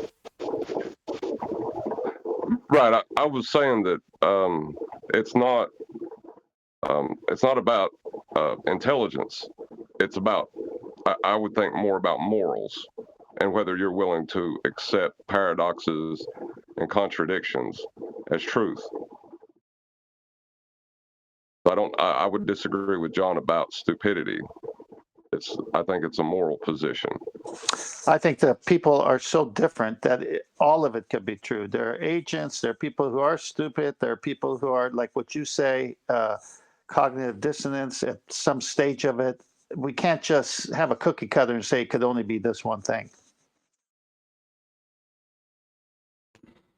Some people just don't know like what- cool stories, man. I don't know why you thought it wasn't a great ending, Nathan. Do you want to explain that? I thought it was fab. No, what I'm saying is, John was about to launch into detailing something that contradicts that. So we're saying don't attribute to malice what you can ascribe to stupidity. Well, he's saying no, it's not stupidity, it's cognitive dissonance, which is very different. So I'll give you an example. There's my 19,000th subscriber was a guy called Pentakiller, I think he's called. I can't pronounce it. Nevertheless, he's all over the comments, right? He's totally addicted. Wonderful, great. Keep watching, my friend. Thank you for subscribing. Anyway, he's declaring things like the drift that munitions experience in the military. Well, the drift is Coriolis effect, Earth turning underneath bullets, right? They're having to compensate for Coriolis effect, according to their claim. Well, this is a guy that's saying, with burden of proof reversal fallacy, that we should disprove drift, disprove Earth curve. This is the guy in the comments, right? It's like, I caught him and said, here we go. You're telling us to disprove Coriolis effect and prove we're not spinning. And here you are claiming Earth turns underneath bullets. So, what does he do in, I don't know, a 3-day period later, when I bring that back up because he's there demanding that we disprove Earth spinning? What does he say? Well, I'm not suggesting that Earth turns underneath because I have a cut and paste comment. You know, Earth claims we have 15 degrees an hour drift as Earth turns underneath things not attached. That does not happen. Nothing's drifting away at 1,000 miles an hour on the equator. That clarifies their position. Earth's supposed to be turning underneath to cause Coriolis effect. Coriolis effect is Earth turning underneath, stuff not attached. That's what it is. And they deny it. No, we don't claim that. Yeah, you do. Here you go. I've caught you. Took a screenshot in case the guy continues to lie. and I can shame him for his lies. Now, at that point, they're lies because they aren't recognising the cognitive dissonance, holding a position where Earth doesn't turn underneath stuff, because we don't observe it. And also, why aren't you accounting for Coriolis effect at the military? Because they're seeing Earth turned underneath bullets, aren't they? No, but that's now your claim. Both positions, Earth not turning underneath, Earth turning underneath. Well, to hold both positions is to be in cognitive pain. And then deny to me when I smile and wink at them in the comments. Alright, how quickly we forget that you've claimed Earth does turn underneath bullets, right? And then they just deny and tell me that I'm an idiot. And you're like, yeah, that's your pain. Your cognitive pain. That's all it is. Share it with me. Yeah.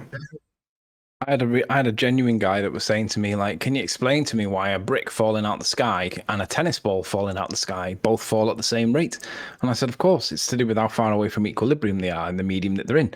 I said, but they're both that far away from equilibrium that this is an issue on scale. And he called me a moron. So then I explained to him, if you did it in water, one wouldn't fall out the sky at all. The tennis ball would rise. And if you did, and the brick would fall a lot slower. Why is that? Because water's somewhere in between. And I tried to explain it. And in the end, I had to use the equivalent position of why can't I see superfluid helium on Earth? And obviously the answer is because it only seems to exist at very, very, very cold temperatures. If you're miles further away from that very, very cold temperature, you can't get superfluid helium. But if you can get to that temperature and we can create it in a lab, then you can create superfluid helium and it does some interesting stuff. But does that mean that it doesn't exist because we can't create it? And of course not. You're just miles away from the temperature. Same with a football game. I can't see the game of football from here. Why not? Because you're a mile away from the stadium. Get to the stadium. So I'll be back. No offense, Sleeping Warrior, but you messed up when the guy asked you how come they fall at the same rate. You should have said they don't. They literally don't. They're of different densities. The brick will fall at a faster rate. If you have a high enough distance, you'll appreciate that. Nathan, can you let Meekin into the call? He wants to join. I haven't seen him try to join. I kept seeing it saying somebody wants to join, but I just didn't see it pop up to let him in. I don't know how. Right, I just said he's saying. I'm sorry, sis. Ask that question again. Me? Yeah. I was just responding to Meekin in the background. What was your question? You messed up when that guy asked you the question. You messed up with your answer. You should have, stopped him right there and said your premise is flawed. They do not fall at the same rate, even in air. Well, they do fall almost at the same rate when they're miles away from equilibrium. I know that there's an argument some ways over the other, and the resistance affects it.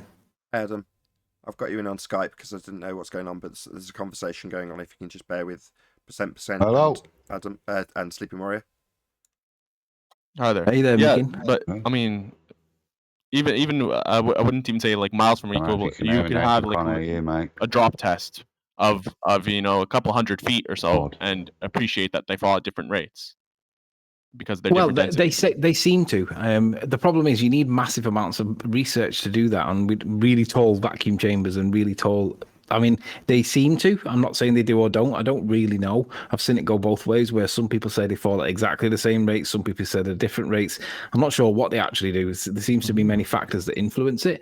But you are right. There is a disequilibrium point to make there. But I just wanted to demonstrate that he couldn't scale because his arguments were devoid of scale. And if we get scale wrong, you know how much we get criticized if we say scales and we don't account for scale. It's outrageous, right? And I agree with you on the scale thing. And I'm saying like instead of scaling it to another medium to water, I'm saying scale it, just distance with maintain the same medium of air and just increase the scale just twice the distance for instance, and you'll appreciate that there's a different rate of fall. Well, there is, but the problem with air is obviously that if you're falling through air, the density is getting more and more dense and you slow down. I remind myself of Felix Baumgartner's Red Bull stratospheric jump, where he jumped out the plane or the capsule and he was up to about 800 miles an hour in a couple of seconds. But as he started getting through the atmosphere and he was falling towards Earth, getting closer to the ground, he started to slow down from 800, and in the end he got down to 120 miles an hour. That's a massive jump. 800 down to 120, then he pulled his parachute and landed. If the gradient continued to increase its density, to the point where it became gradually as dense as water, there would come a point where he would stop and he would eventually turn back round and start accelerating the opposite way. I used that against Fight the Flat Earth in his thing when he said that if he basically tried to use it against me, that things would slow down in the atmosphere. And when I pulled that on him, he was like, but you are right in air. But remember that the air's got a dynamic nature. It's continuously changing from point to point to point. So that's a factor that we've got to consider.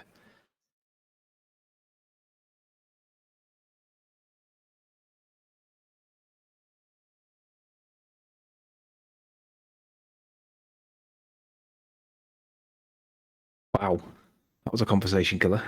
And he was. Can you hear us okay, Adam? Yeah, I've got you now, boys. Can you hear me? Yeah. Yeah, we hear you.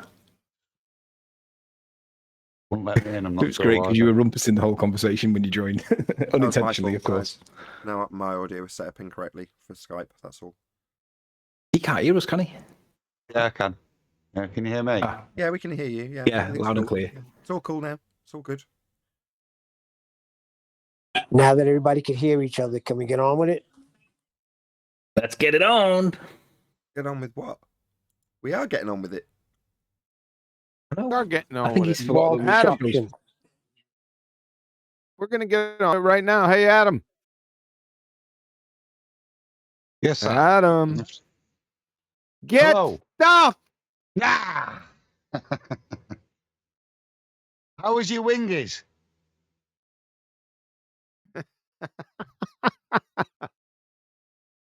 They were outstanding, as usual. Thank you very much. On the show today, Quantum Eraser, we were talking about the importance of science, shock horror, and Anthony was explaining that a good grounding and understanding of how a claim that a plane falling out the sky is switching off gravity, therefore an independent variable, it isn't valid if you understand what science is. So for the audience's benefit, check out the most recent Ballbusters. It's currently on Quantum Eraser's channel. I'll repeat it on Saturday this week. But yeah, check it out. There's been dropping anchor, I think is the term you use. We're going to drop anchor on this subject. People need to understand this stuff to understand how they've been swindled into believing that they're on a sphere. And back in the day for us as flat earthers, we were told, you're a science denier if you think the earth's flat. And nothing could be further from the truth. They don't have any science. It's none for the sphere.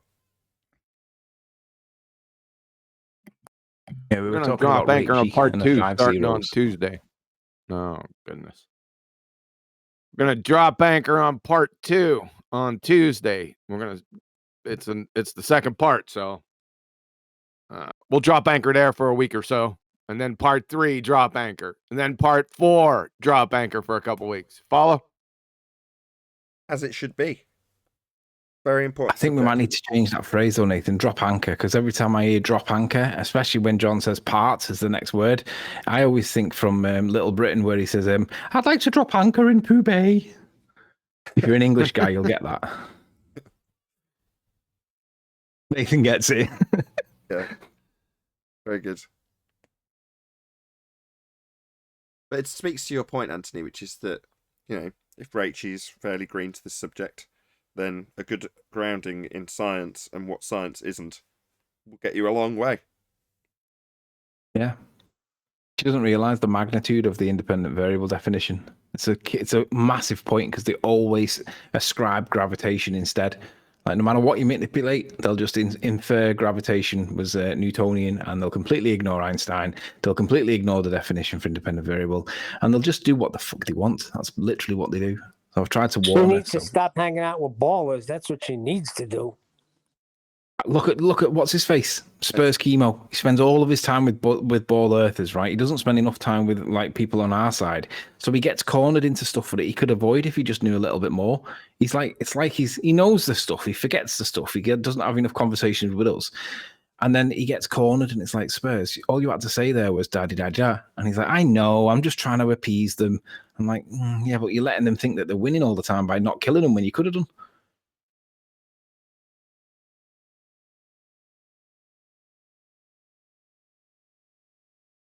That's the bad effects of chemotherapy.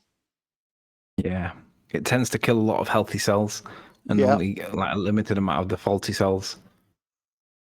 You're also talking about a guy who was trying to debunk pressure. He's dropped that point now. I think he doesn't mention it anymore, does he? Give it a break. I tried to tag team with him and Jim Pandas, and then he went off the reservation, and I had to abandon the ship. They were talking Yeah, about sorry, I gotta go. planes. Bye. I can't keep up with you, Matt. Yeah, they were Panda, talking. Did you guy get who off always shows up They were on talking ladies' about. night. get off the reservation, or did you abandon ship? Which one is it? I'm confused with your metaphors. Well, he can't drop anchor anymore. Okay, thanks to this is what happened. So, he was talking about when you're in a plane, right? The horizon, and they were talking about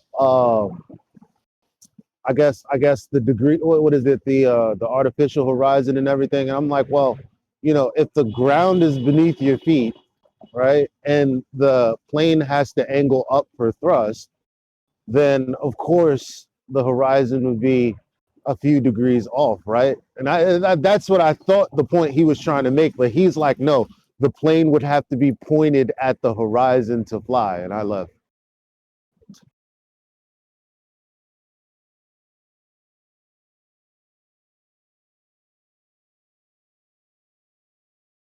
Indeedy.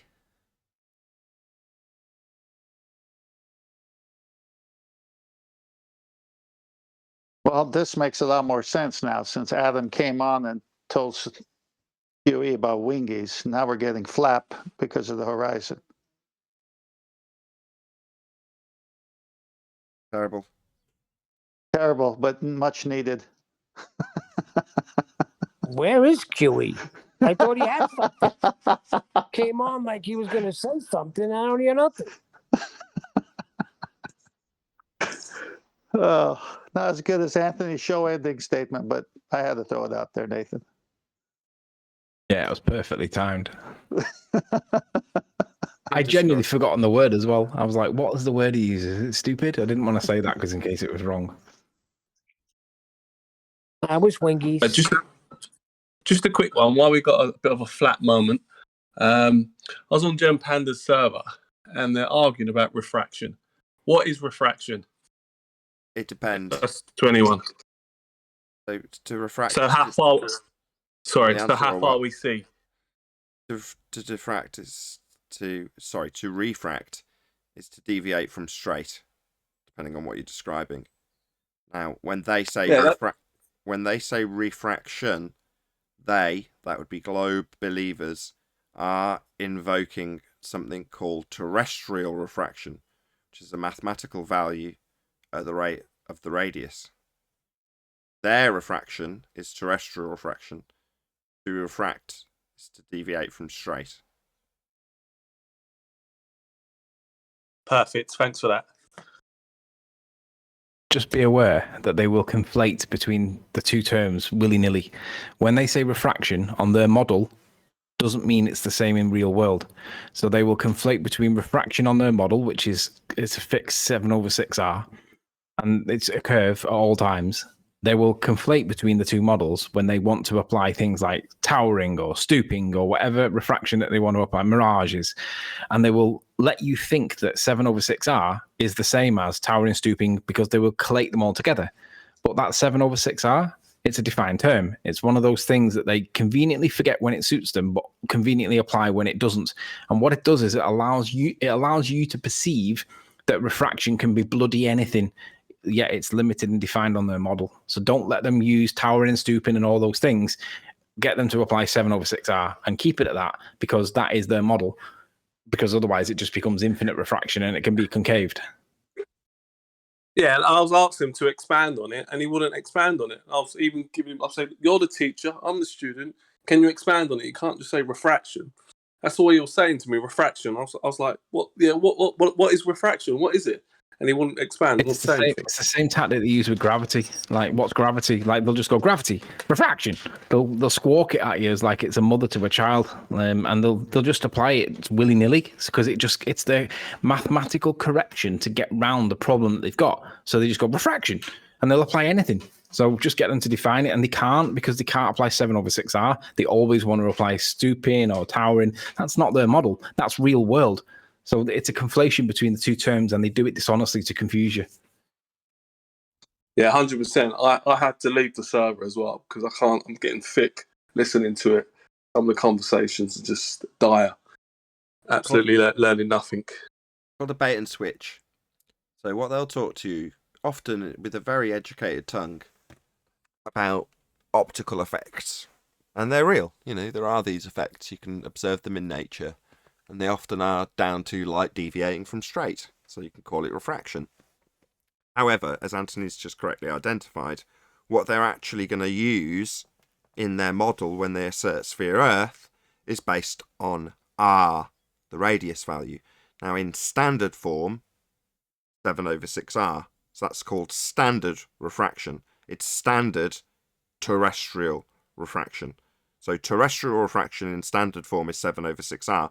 Again, as Anthony's correctly identified already, they can change that value to whatever they like, but they always require R.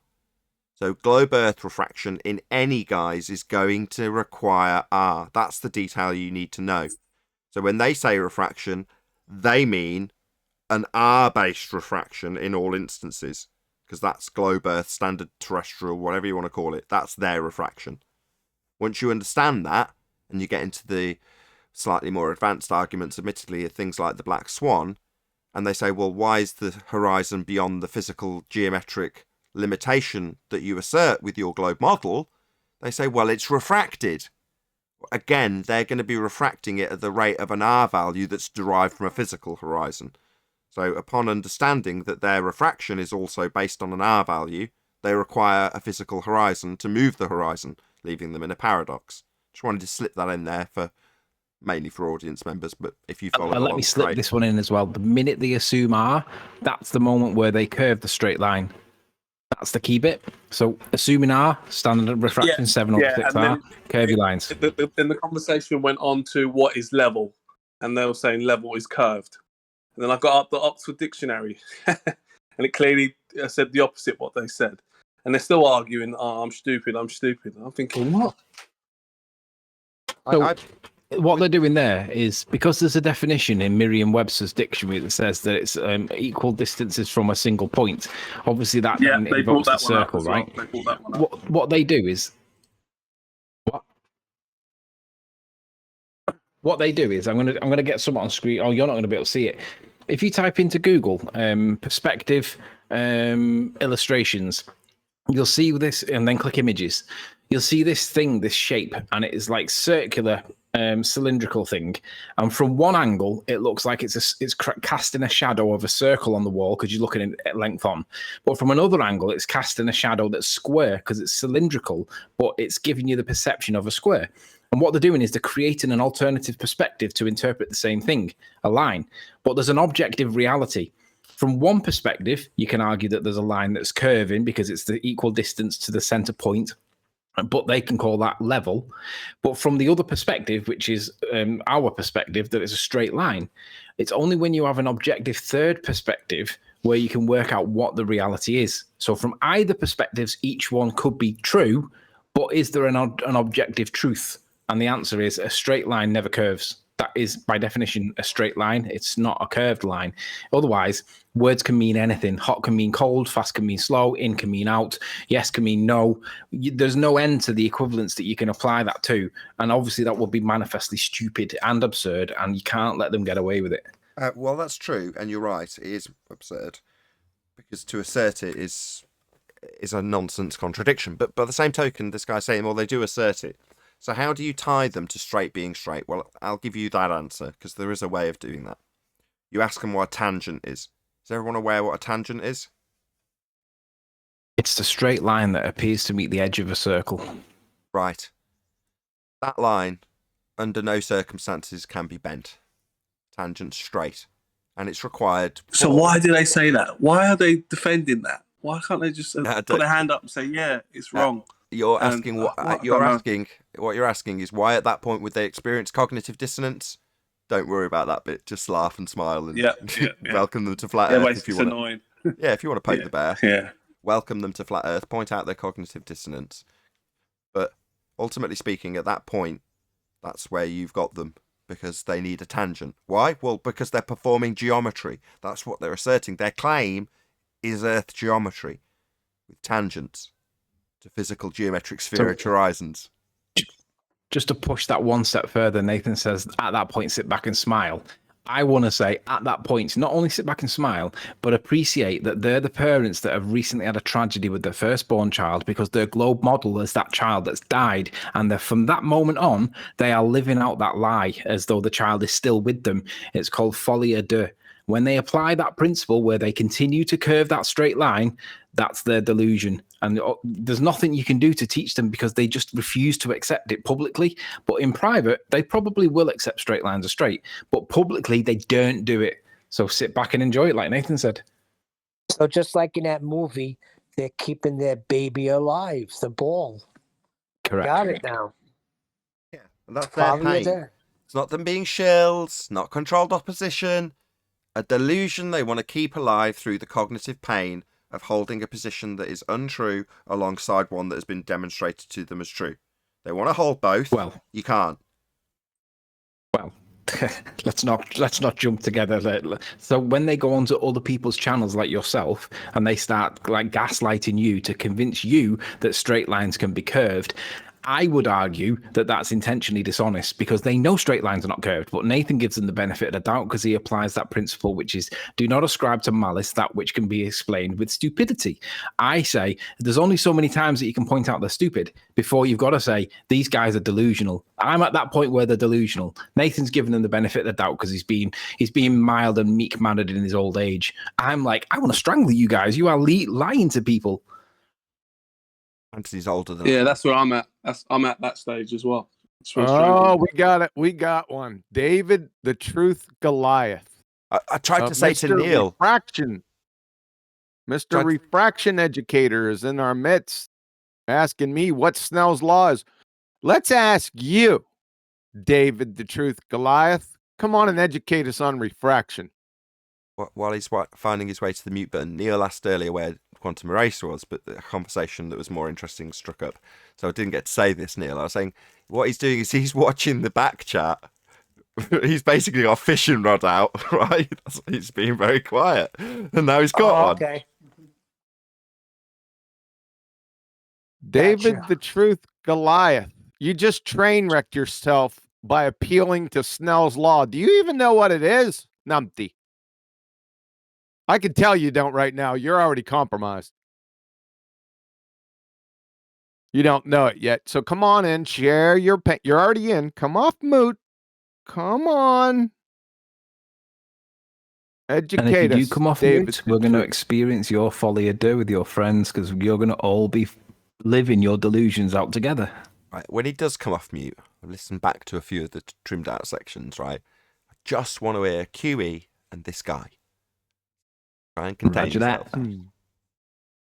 Get it all out now, Armin. That's a copy. Get it all out now. Affirmative, Master Nathan. No. You better say that again for Alwyn's benefit. I said, get it all out now before they get into it and you desperately want to get over the top of a nice pause that we could do with having. Yeah. Oh. So what's happening, Arwyn, is John's cast his fishing line out and he's got a little fishy that's swimming around the bait. If he takes the bait and comes in, Nathan's saying, when there's a pregnant pause, don't intervene. So I've said, okay, roger that. And we're all acknowledging it. But you've only just come into the conversation. So if it happens, don't interrupt the pregnant pauses. It's got to get some better bait on that line, though. I don't know. He won't come in, though, will he? He's here. He's here. He's just not answering us. This is chit chat. Yeah. Filler. That's essentially the same thing. We're the ground bait. Who is not answering? It's called David the Truth Geo something. Oh. Elias. Who's David in that scenario and who's Goliath? Are we Goliath?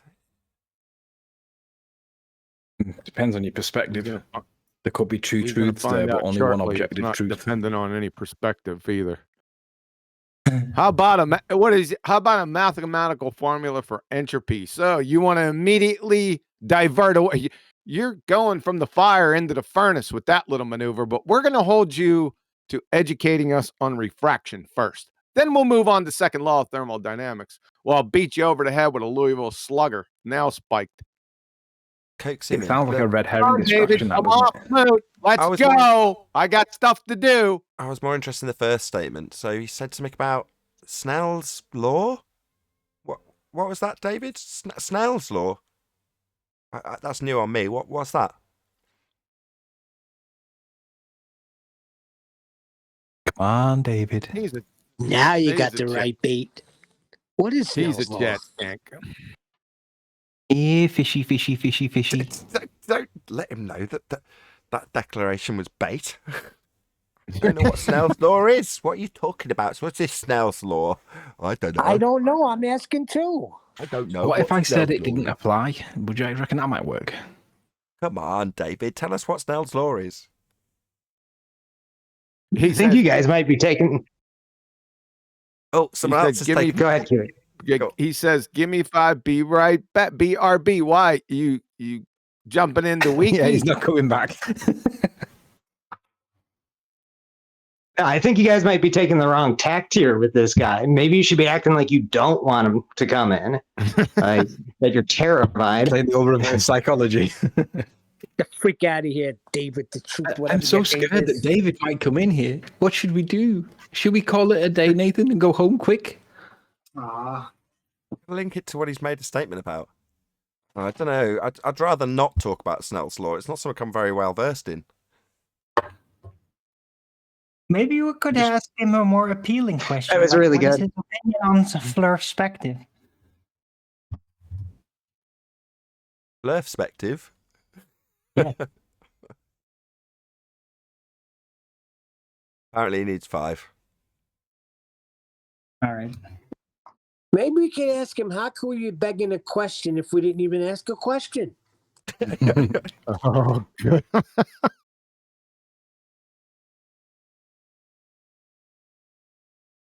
That's coming. That's coming. The numpty clips are a little backed up right now, but it's coming. Be patient. When I read that on the page, I don't know why the feeling I got was anger, but that was the first thing that went through me. I was like, that's so annoying. You know what I mean? That's what I felt listening to it on Ladies' Night. Can anybody give me the link for Ladies' Night? I'll try finding Gem Panda in Ladies' Night. I wanted to hear how he was speaking. I could not find him anywhere in the 4-hour video. Yeah, I know it's hard to tell him from ladies in general. No, I know his voice. He couldn't have been in very long. Well, if you wouldn't have bailed out of the war room, you would have had the link and the timestamp. Can someone? Yeah, but God, in the war please room, no. that's Brian's. Yeah, there's people in there that I'm not prepared to associate with. Just go in there and get the link and get the hell out. No, because it encourages naughty people to be naughty. David, you there? Save me from this, please. He left the chat. Oh, God, he ran away. I knew he wasn't going to come in. That Can't answers share your his question pain. on who's Yes, David run. and who's Goliath. Right, this is where, as fishermen, we look over to the other banks and go, that was you pissing around with your radio. Shut up! Yes. It's going to turn out like a scene out of Monty Python where we all blame each other.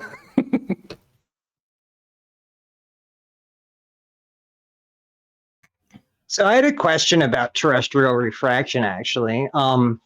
Who even came up with that? Is that something that existed before, like, Earth curve calculators? Like, did somebody? Because I wasn't familiar with it ever until, being in this lovely arena. I don't know. It's a good question. I think their terrestrial refraction came up as a grassroots doublethink solution to Oh, a I totally problem agree. that simply wasn't being addressed. I absolutely agree with that. I was going to state that, but I chose to say I don't know because I don't know the history. Who first invoked terrestrial refraction? Yes, absolutely. It'll be as Alwyn states.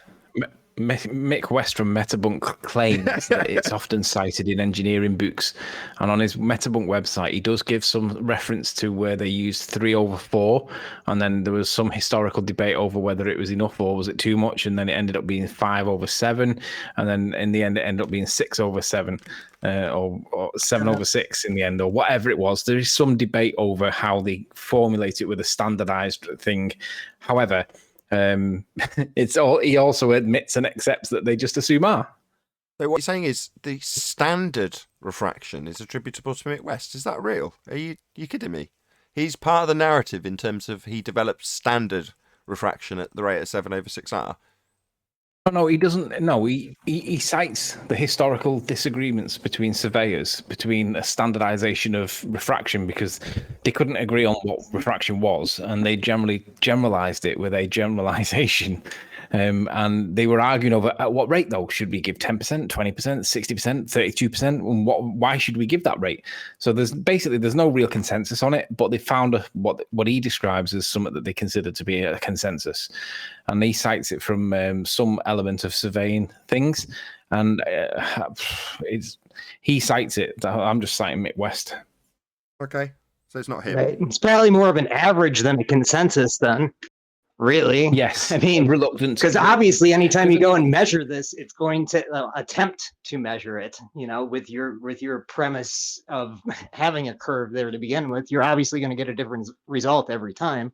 And it wouldn't surprise me if people for decades did kind of talk about this in certain circles. But yeah, maybe it is Mick West that really popularized came it. up just as dark matter came up through math in order to justify something not working out.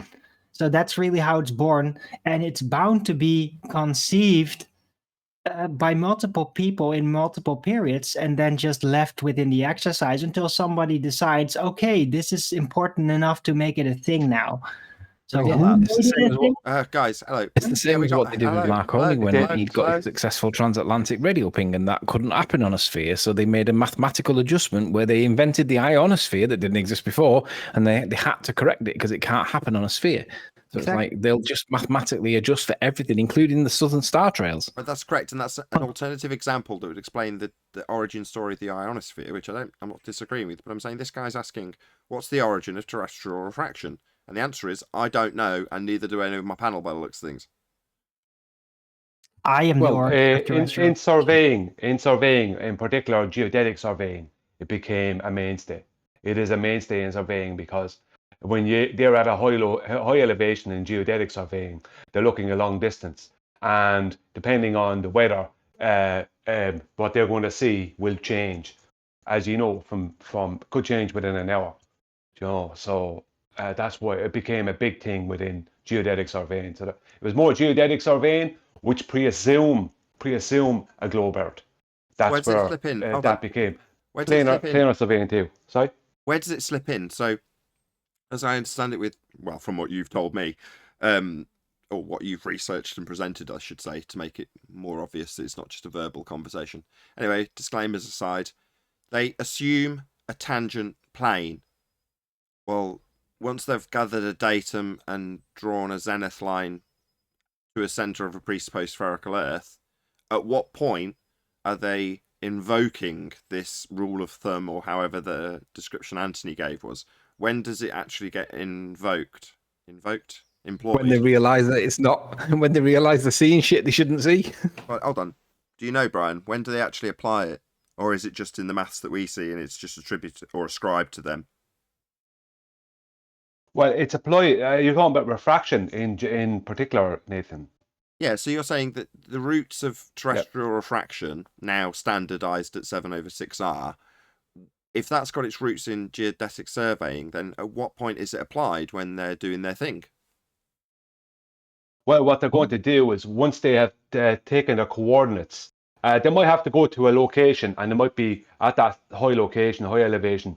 With geodetic surveying, they might have to go there more than one time to get what they're looking to get, because it could be just down, and they may not even go there at all for a lot of times when they have the opportunity due to weather, because they know it's going to be too much refraction. So they wait for basically the clearest, best, most accurate refractive conditions, and they go there.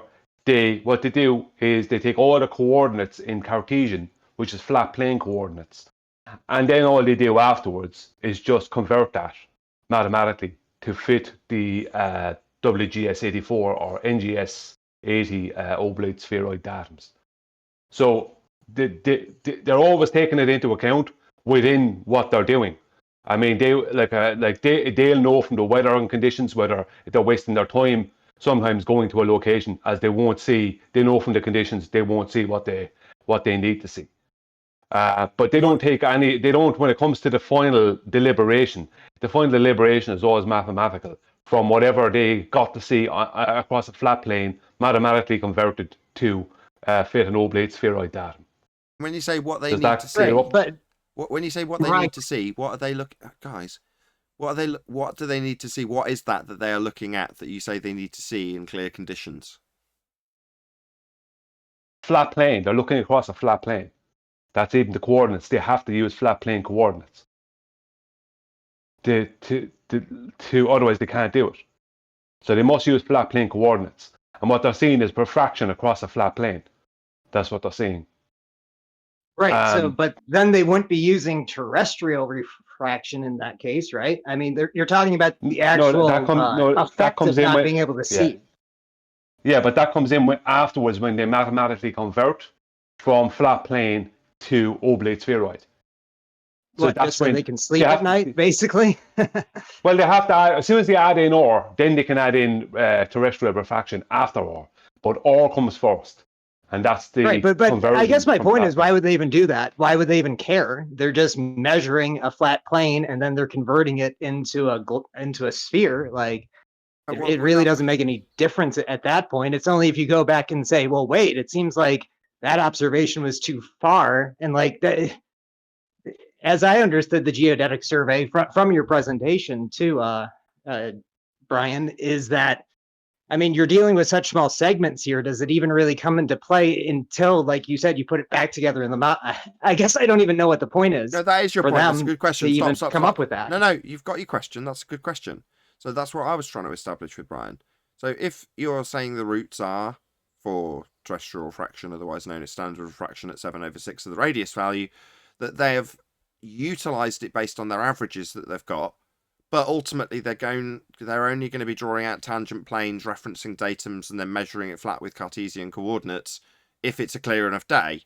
So in other words, well, that would imply that they're not applying 7/6R. In other words, it's not like, well, they've got a standard day and they say, well, we'll apply standard refraction then, because they're not. They're, according to you, doing it in the clearest of conditions. So at what point do the geodesic surveyors actually apply 7/6R or any other terrestrial refraction rate when they do what they do? It seems so far they don't. It's just used as an excuse when we get to the... I've forgotten who it was speaking now. Whoever it was that was just speaking a moment ago points out when it gets to us applying why something that's supposed to be blocked by the physical geometric spheroid horizon at a certain feet and inches value, why we've got a bit more or a bit less of it. Well, because of terrestrial refraction. So it's applied now with geometry and maths in the Earth curve calculators. But where do the surveyors apply it, if at all? What they do, Nathan, is they'll look across a flat plane. They'll realize from whatever amount of tangent planes they've surveyed that they're seeing in a direct straight line way further than you would on a ball. They convert all these to fit an oblate spheroid datum, and then they will say the reason that they can see too far is because of that standard refraction. I see. So after I see. So they draw a tangent plane. They have to have OR first. They do their flat surveying, and then when they're translating it back onto a ball, after assuming a radius, measuring it flat, they then, because they've seen too far on the clear day, have to justify why. And they say, well, we have a standard refraction rate that's also in effect on a clear day. So automatically on a clear day, a certain amount that's previously hidden behind the sphere edge physical geometric horizon is seen when we apply it to a ball after measuring it flat, after assuming a sphere. Right. So it's only in the moments when they need to justify why the site is too far for the geometry when it is brought up as a concept to justify it.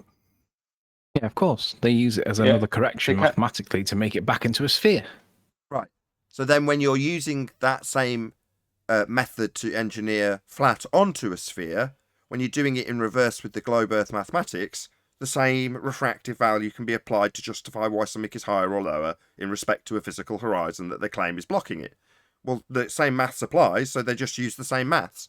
But now we have the origin of why it was originally used, i.e. they've got to give a value when they're measuring it with Cartesian coordinates, flat, and then transposing it back onto a sphere, why it's not matching up with what they actually saw when they measured it.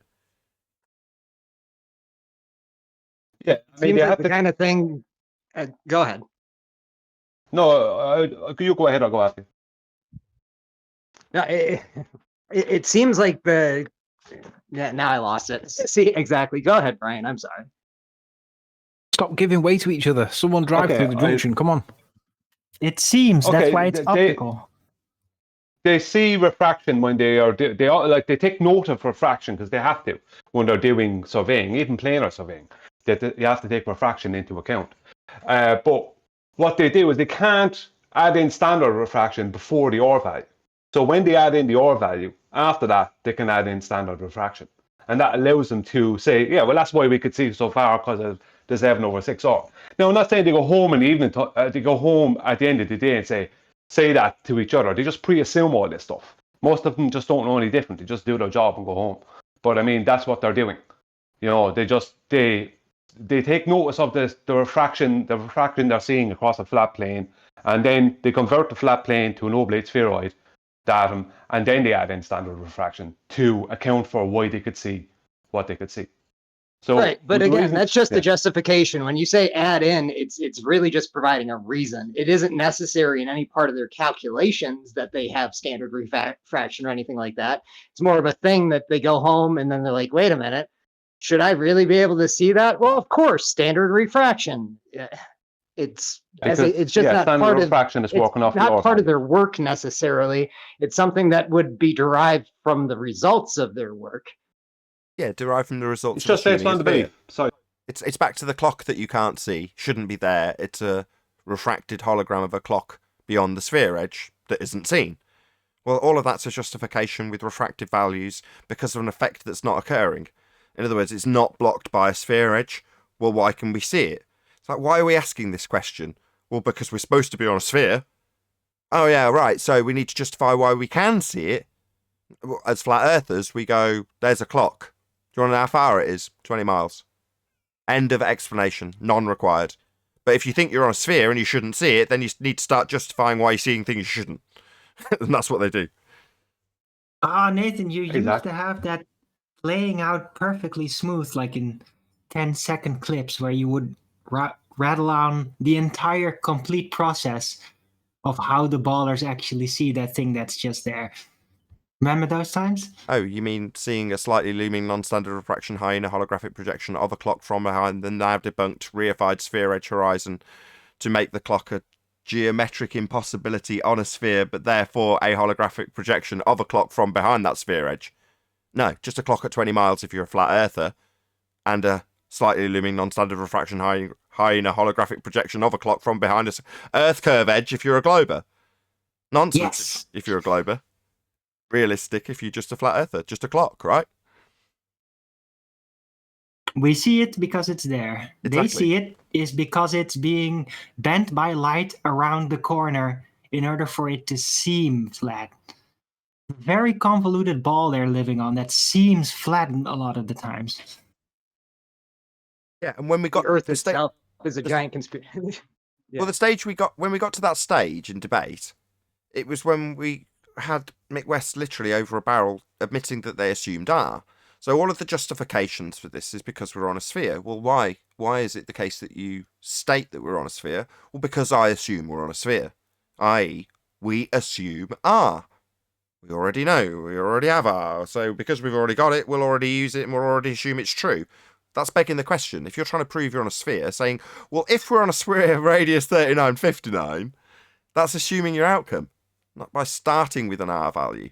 But at that point, when we're pointing out that it's not reasonable or justified to assume you're on a sphere, and when it doesn't present that way, assume that not only are you on a sphere, that light's bending around the sphere to present things that couldn't be seen if there was something in the way that isn't in the way, therefore what you're seeing is a hologram. You know, none of that's required or justified when you're assuming you're on a sphere in the first instance. None of it's justified. So we say, well, it's not justified. You can't just assume you're on a sphere and justify why it doesn't pad out that way. And they went, yeah, we can. We know we're on a sphere. That was the response. So from that, you get to the black swan argument. It gets one step deeper. Okay, if we're on a sphere, radius 3959 by assumption, then every distance to horizon can be no more than 1.2 times the square root of the observer's height in feet. That's where the geometric physical sphere edge horizon, they say block stuff, would be. And it's absolutely fundamental to their model. You've got to draw a straight line, tangent, to it to get R. And if you can't do that because it's bent, as is claimed when you show them the black swan image with the horizon way beyond the geometric capabilities, you've no longer got a tangent, you've no longer got geometry, we're no longer on the sphere model that we knew was being assumed in the first place. That is correct, but they do still have the added up equator line distance that they can calculate a circle and therefore a sphere from. But yeah, no more actual optical evidence. That's not there anymore. That's correct. Yeah, but that's I wonder whoever measured the equator anyway. But that's what is the equator? An arbitrary position, a midpoint between where the sun moves over the land. Now, that's a lot of assumptions about what the sun is, where it's moving, and a midpoint that's derived by averages being the outside edge of a physical sphere. Well, no, that's like way too many assumptions. It's not a physical location. It's not the outside edge of a sphere. Absolutely preposterous. But they'll just assume it. Like everything. Well, obviously we've already got an equator and we've got southern hemisphere below it and northern hemisphere above it. And it's the outside edge. It's the midpoint. It's the sun going around and us going around it. You know, that's all assumption. Well, can I give you the ultimate baller excuse? So why would there be so many ball arguments based on presupposing it is a ball? If there wasn't a ball, then have all these people been wasting their times? I'm going to believe that the majority of people have not been wasting their times and just trusted what had been figured out. And that's why everybody presupposes the Earth is a globe. It's all okay. No, if it's common consensus that ghosts are real, you could make the exact same position with the same nonsense outcome, which is to say, well, would it be the case that everybody would be looking for ghosts and presupposing that they're real when they go out looking for them? And as it happens at the moment, the Western world all think ghosts are real. Well, no, it doesn't make it any more valid. Just because they're assuming it doesn't prove their outcome. That's called begging the question, assuming the outcome. Assuming ghosts are real is no better or worse than assuming Earth's a sphere by presupposition. Well, ghosts are just real. You just wouldn't expect to see them. Holy ghosts. Did you catch that? They never measured the circumference of the equator. They never did that. They never had to do that. What they did is they started off with a pre-assumption of an R value, and they just calculated it off of that. That's all that happened. Right. If you look at the Eratosthenes, what he did, he just done a straight line 500 mile approximation between two locations north to south. Okay, so if you take that and you go across the known map, if you flatten out a map, let's say with the latitude and longitude grid, it's the same distance straight across from, let's just say, 90 degrees south at one side to 90 degrees south at the other side. It's the same distance across that as it would be, let's say, on a curved surface, taken in the curve as it would be on a flat plane. So all he did was basically make a diameter straight across a flat plane, if you want to see it that way. And they tried to make a radius out of what he did, because they say he pre-assumed or used Pythagoras' maths or whatever. But basically all he did was the straight line 500 mile approximation. That's all he did. North and south. Says it in a lot so of if you look at that, and sorry? It disclaims it. It says because he already knows he's on a sphere, or based on us being on a sphere. It'll start with this declaration of the assumption of the R value that's being assumed. Earth's already a sphere when he does this nonsense that was debunked at the beginning of the show by 10th Man. Correct. It starts with we're already on a sphere. Yeah, but But the thing about it is that, like, we don't even know if he actually did that. He might have just gone 1 mile approximation. It's added in that he pre-assumed he's on a sphere. Right? Like, there's no, like, if we want to talk about Eratosthenes himself, if he existed, there's no evidence that he pre-assumed he's on a sphere, other than Wikipedia and places like that. Indeed. The point, if you look at the distance straight across using the latitude and longitude lines, if you flatten them out, the longitude line, if you flatten out the map, it's 24,860, I think it is, miles, which is more or less equal to the equatorial or the polar radius of the globe Earth. Perfect. So, with that, I'm going to say a huge, massive, enormous thank you to both Discord and G+ Panels for making today's after show possible. And of course, a massive thank you to all of you in either Nathan Oakley 1980 or Nathan Oakley Premiering streams for hopefully smashing the super chat, liking, commenting, sharing, subscribing, and all that good stuff. Also, below this video, there is a link to get £50 for swapping your UK electricity supplier to Octopus Energy. I've been Nathan Oakley, and I'll see you all in the next video.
What a lovely day!